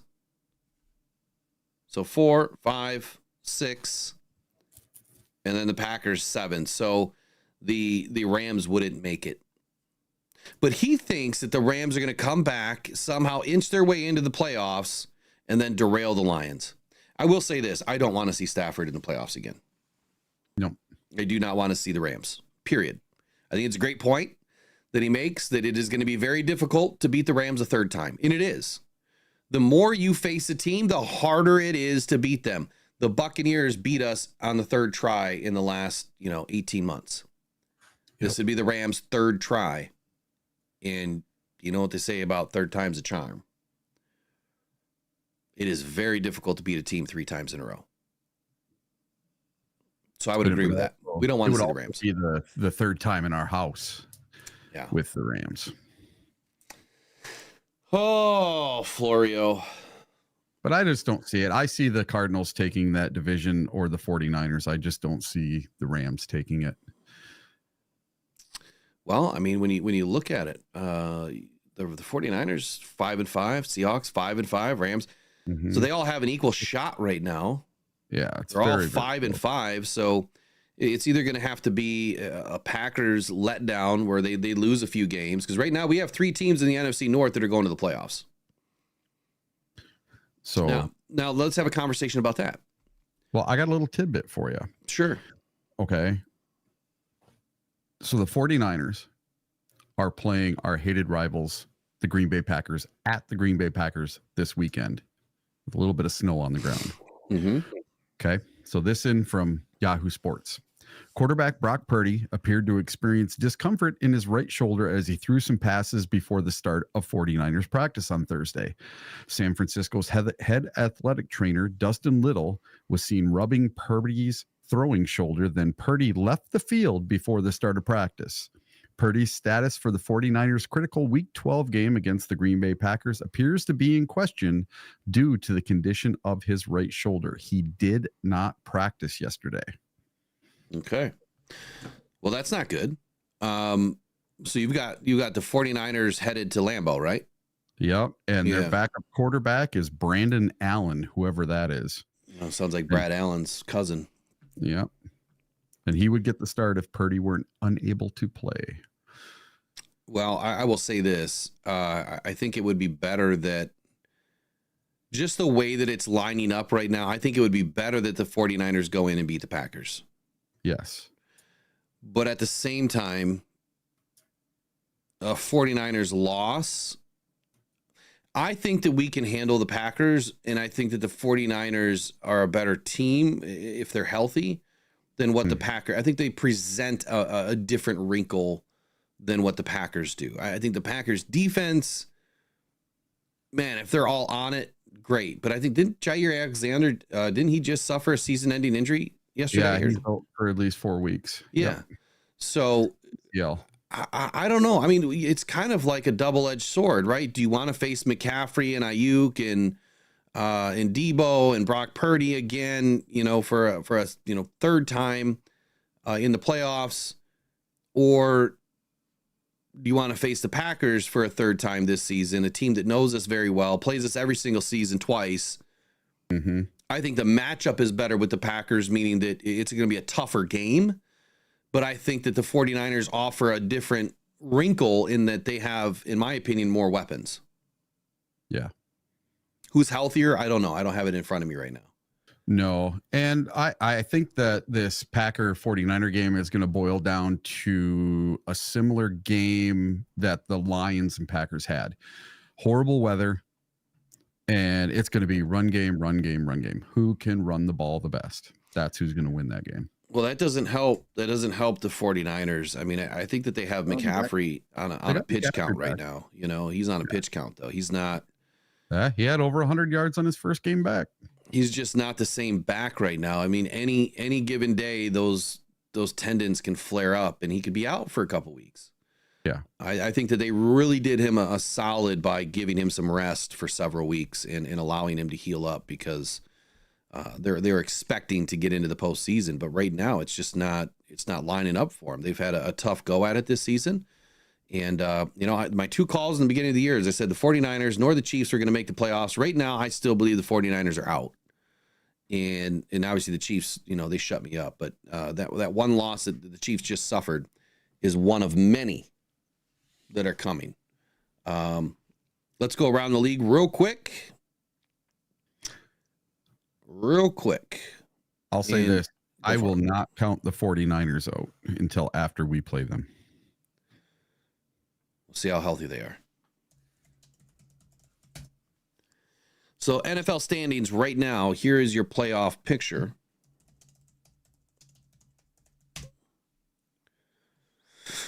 All right. NFC, Lions number 1, Chiefs number 1. Eagles and Bills lock up the number 2 seed right now if it ended today. Cardinals and Steelers lock up the 3. Falcons and Texans lock up the 4. Vikings and Chargers at number 5. Hey, don't we have the Harbaugh Bowl this weekend? Is it Ravens and Chargers this weekend? Might be. I've gotten away from doing fantasy football and my picks and all that stuff. Just everything got derailed there a couple weeks ago. Yeah, Ravens Chargers this weekend. Yeah, dude, that's Monday night. That's gonna be an epic game. So the Chargers right now have an 88% chance to make the playoffs, and the Ravens have a 91% chance to make the playoffs because the Steelers lost last night. From what I'm seeing on NFL.com, it says the Ravens playoff probability is 95%. If they lose, it's 91. If they win, it's 99. Yeah, I misspoke. I was reading the other one. Yeah. Gotcha. Yeah, same with the Chargers. They're 92% right now to make the playoffs. So Packers and Ravens would be the 6th seed, and then the Commanders and Broncos would be the 7. So let's say just ended this way right now. You've got Lions and Chiefs off week 1. You'd have Eagles and Commanders, Bills and Broncos. Great games. You'd have the Cardinals and Packers, Steelers and Ravens. Another set of great games. Then you'd have the Texans and Chargers and the Falcons and Vikings. I think the Texans and Chargers game would be good. Falcons and Vikings. That'd be a great game. That's what an epic lineup for Kirk, having to play his former team. Yeah, I would love that game. I think all these games pretty solid. So here's what I would say would happen. I don't know how healthy the Eagles are right now. I just haven't looked. So I would say that the Commanders actually have an opportunity against the Eagles. I really do believe that. I really do believe that the Commanders could beat the Eagles. Their game 2 weeks ago was awful close. I watched the whole thing. Yeah.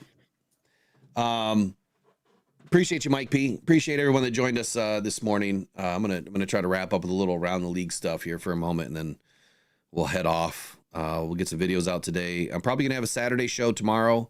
Not sure what time. Might be 9 a.m., might be 8 a.m. I don't know, but I definitely want to get in another show this week so that we can have some more conversation.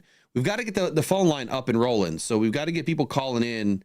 And I'm just going to remind you guys that it's just at 8:30 a.m. once we get through the main segments, of all the Lions news and rumors and all that stuff, that the phone line is going to be open so that you guys can call in and talk. And then of course, post game shows, it'll be open. So I want to hear what you guys have to say. I love your questions. And I haven't gotten a mailbag in a while, so I got to get to the mailbag. So let's say the Commanders beat the Eagles. Let's say that the Packers beat up the Cardinals. Oh, I hear your phone. No, my sensor just ended. Oh, and then I see the Cardinals and the Falcons. Oh, I'm sorry. Hold on. Eagles, Commanders, Cardinals, Packers, Falcons, Vikings. Who do you think would win? Falcons and Vikings. Who do you think would win that? Falcons and Vikings? Yeah. I'm gonna say Falcons. I want Kirk Cousins to come in and get his revenge for letting him go. All right. And I also picked Kirk Cousins to be the comeback player of the year. So that would help solidify his comeback player of the year if he went on to win a playoff game without the Vikings against the Vikings. Hey, big shout out to Trace. She just upgraded her membership to the elite level. Look Right at you, on. Trace. Way to go. Welcome. I love to the it. I love it. I love it. Everything's getting shipped out here, by the way, now that I'm back and get everything sent out. Appreciate you, Trace.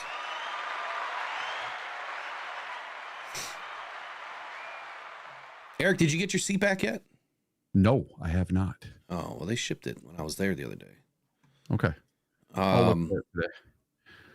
See if we can't get it. All right. So I guess here's what I'm saying.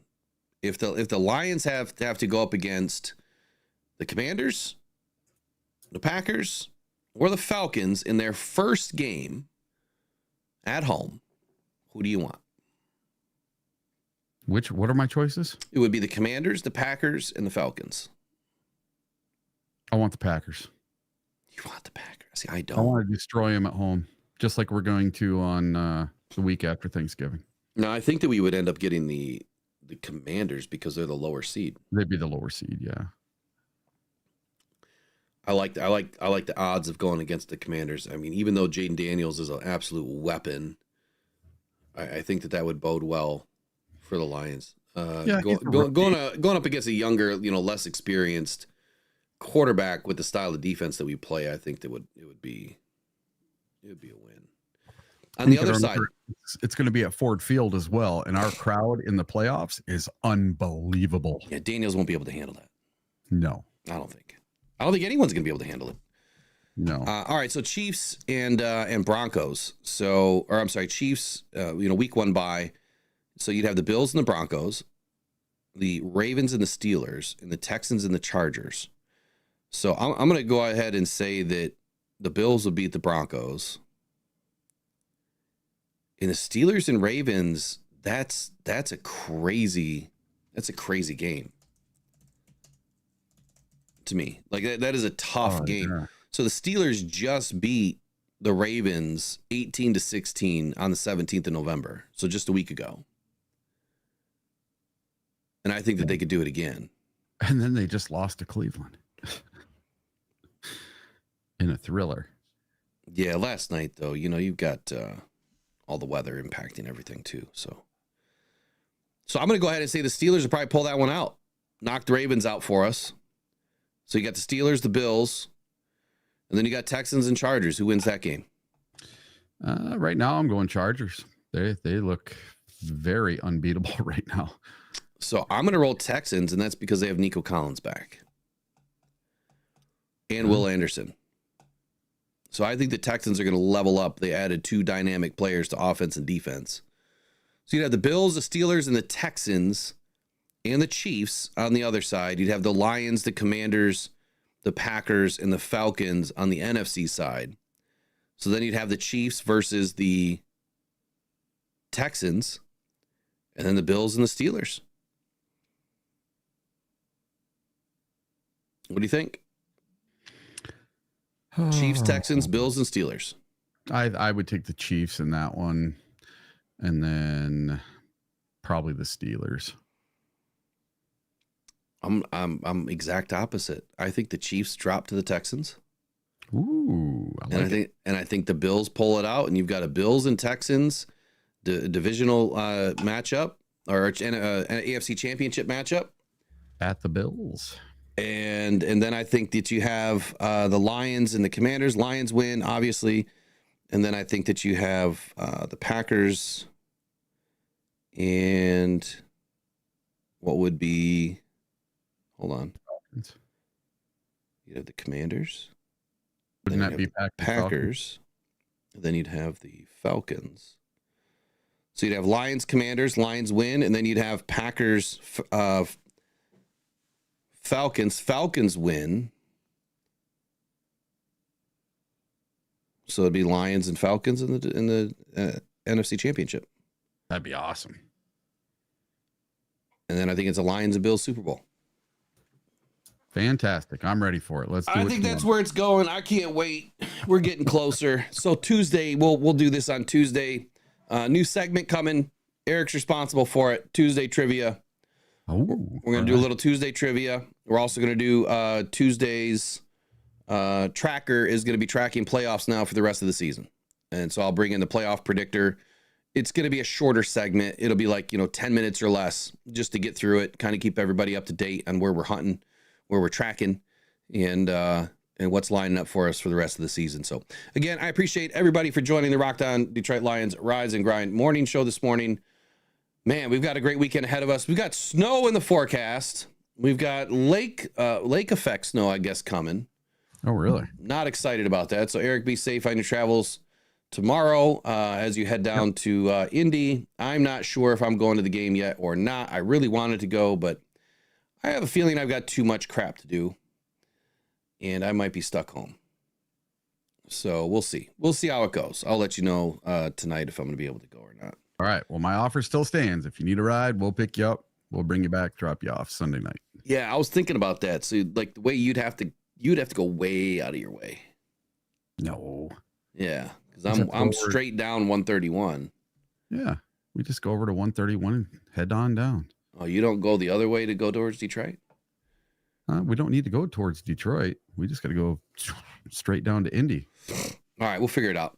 All right, y'all. Have a wonderful day. Have a wonderful weekend. Let's go Lions. Let's get it done this weekend versus the Colts. So, prediction for the game. Eric, what is your score? All right, preseason, what did I have? I had 27-21. I no longer believe in that score. The Lions put up at least 33 every game, and we win by at least 14 every game. So I'm going with that. I'm going to go with 33-17. Detroit Lions win. My preseason prediction was 18-16 Lions win. I can't say that I feel confident sticking with that.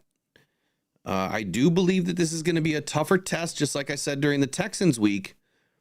A lot of people had us running all over the Texans, and I did not believe that that was going to be the case. Now, I don't think that we're going to get behind in this game, but let's keep in mind we're on the road. Anthony Richardson does have the ability to hurt us with his legs. We just lost Alex Anzalone, so we're going to have a little bit of a shake up there in the middle of our defense. There's some, Terry and Arnold's got a groin right now. So there's some things that are not in our favor heading into this matchup. I do believe that the Lions are strong enough everywhere else to get the job done. Do we win by 14 or 15? Probably not. So I'm going to go Lions 31, and I'm going to go Colts. Okay, we're going to win by more than 15. 31-13. That's my score for the weekend. 31-13. We're just going to flip it. 31 and then flip it. 13. Lions win. I think we get it done. But I still think it's going to be a tough beginning to this game. You might feel the first quarter is a little bit on edge because we might be struggling to move the ball, but then we'll figure it out as we get rolling. So that's it for today's show.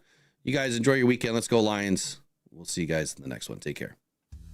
Every day, thousands of people are discovering Uper Lights, Michigan's newest, funnest rock to go find on the shores of the Great Lakes. Don't go out with just any light. Try the Convoy C8 from uperlights.com. It's guaranteed for life, and you'll find all the ones everyone else misses. Quality UV lights that are perfect for Uper Lights with prices starting as low as $20. Please make sure to visit uperlights.com for all your UV flashlight needs with the best guarantees on the market. Just what you wanted and not what you didn't.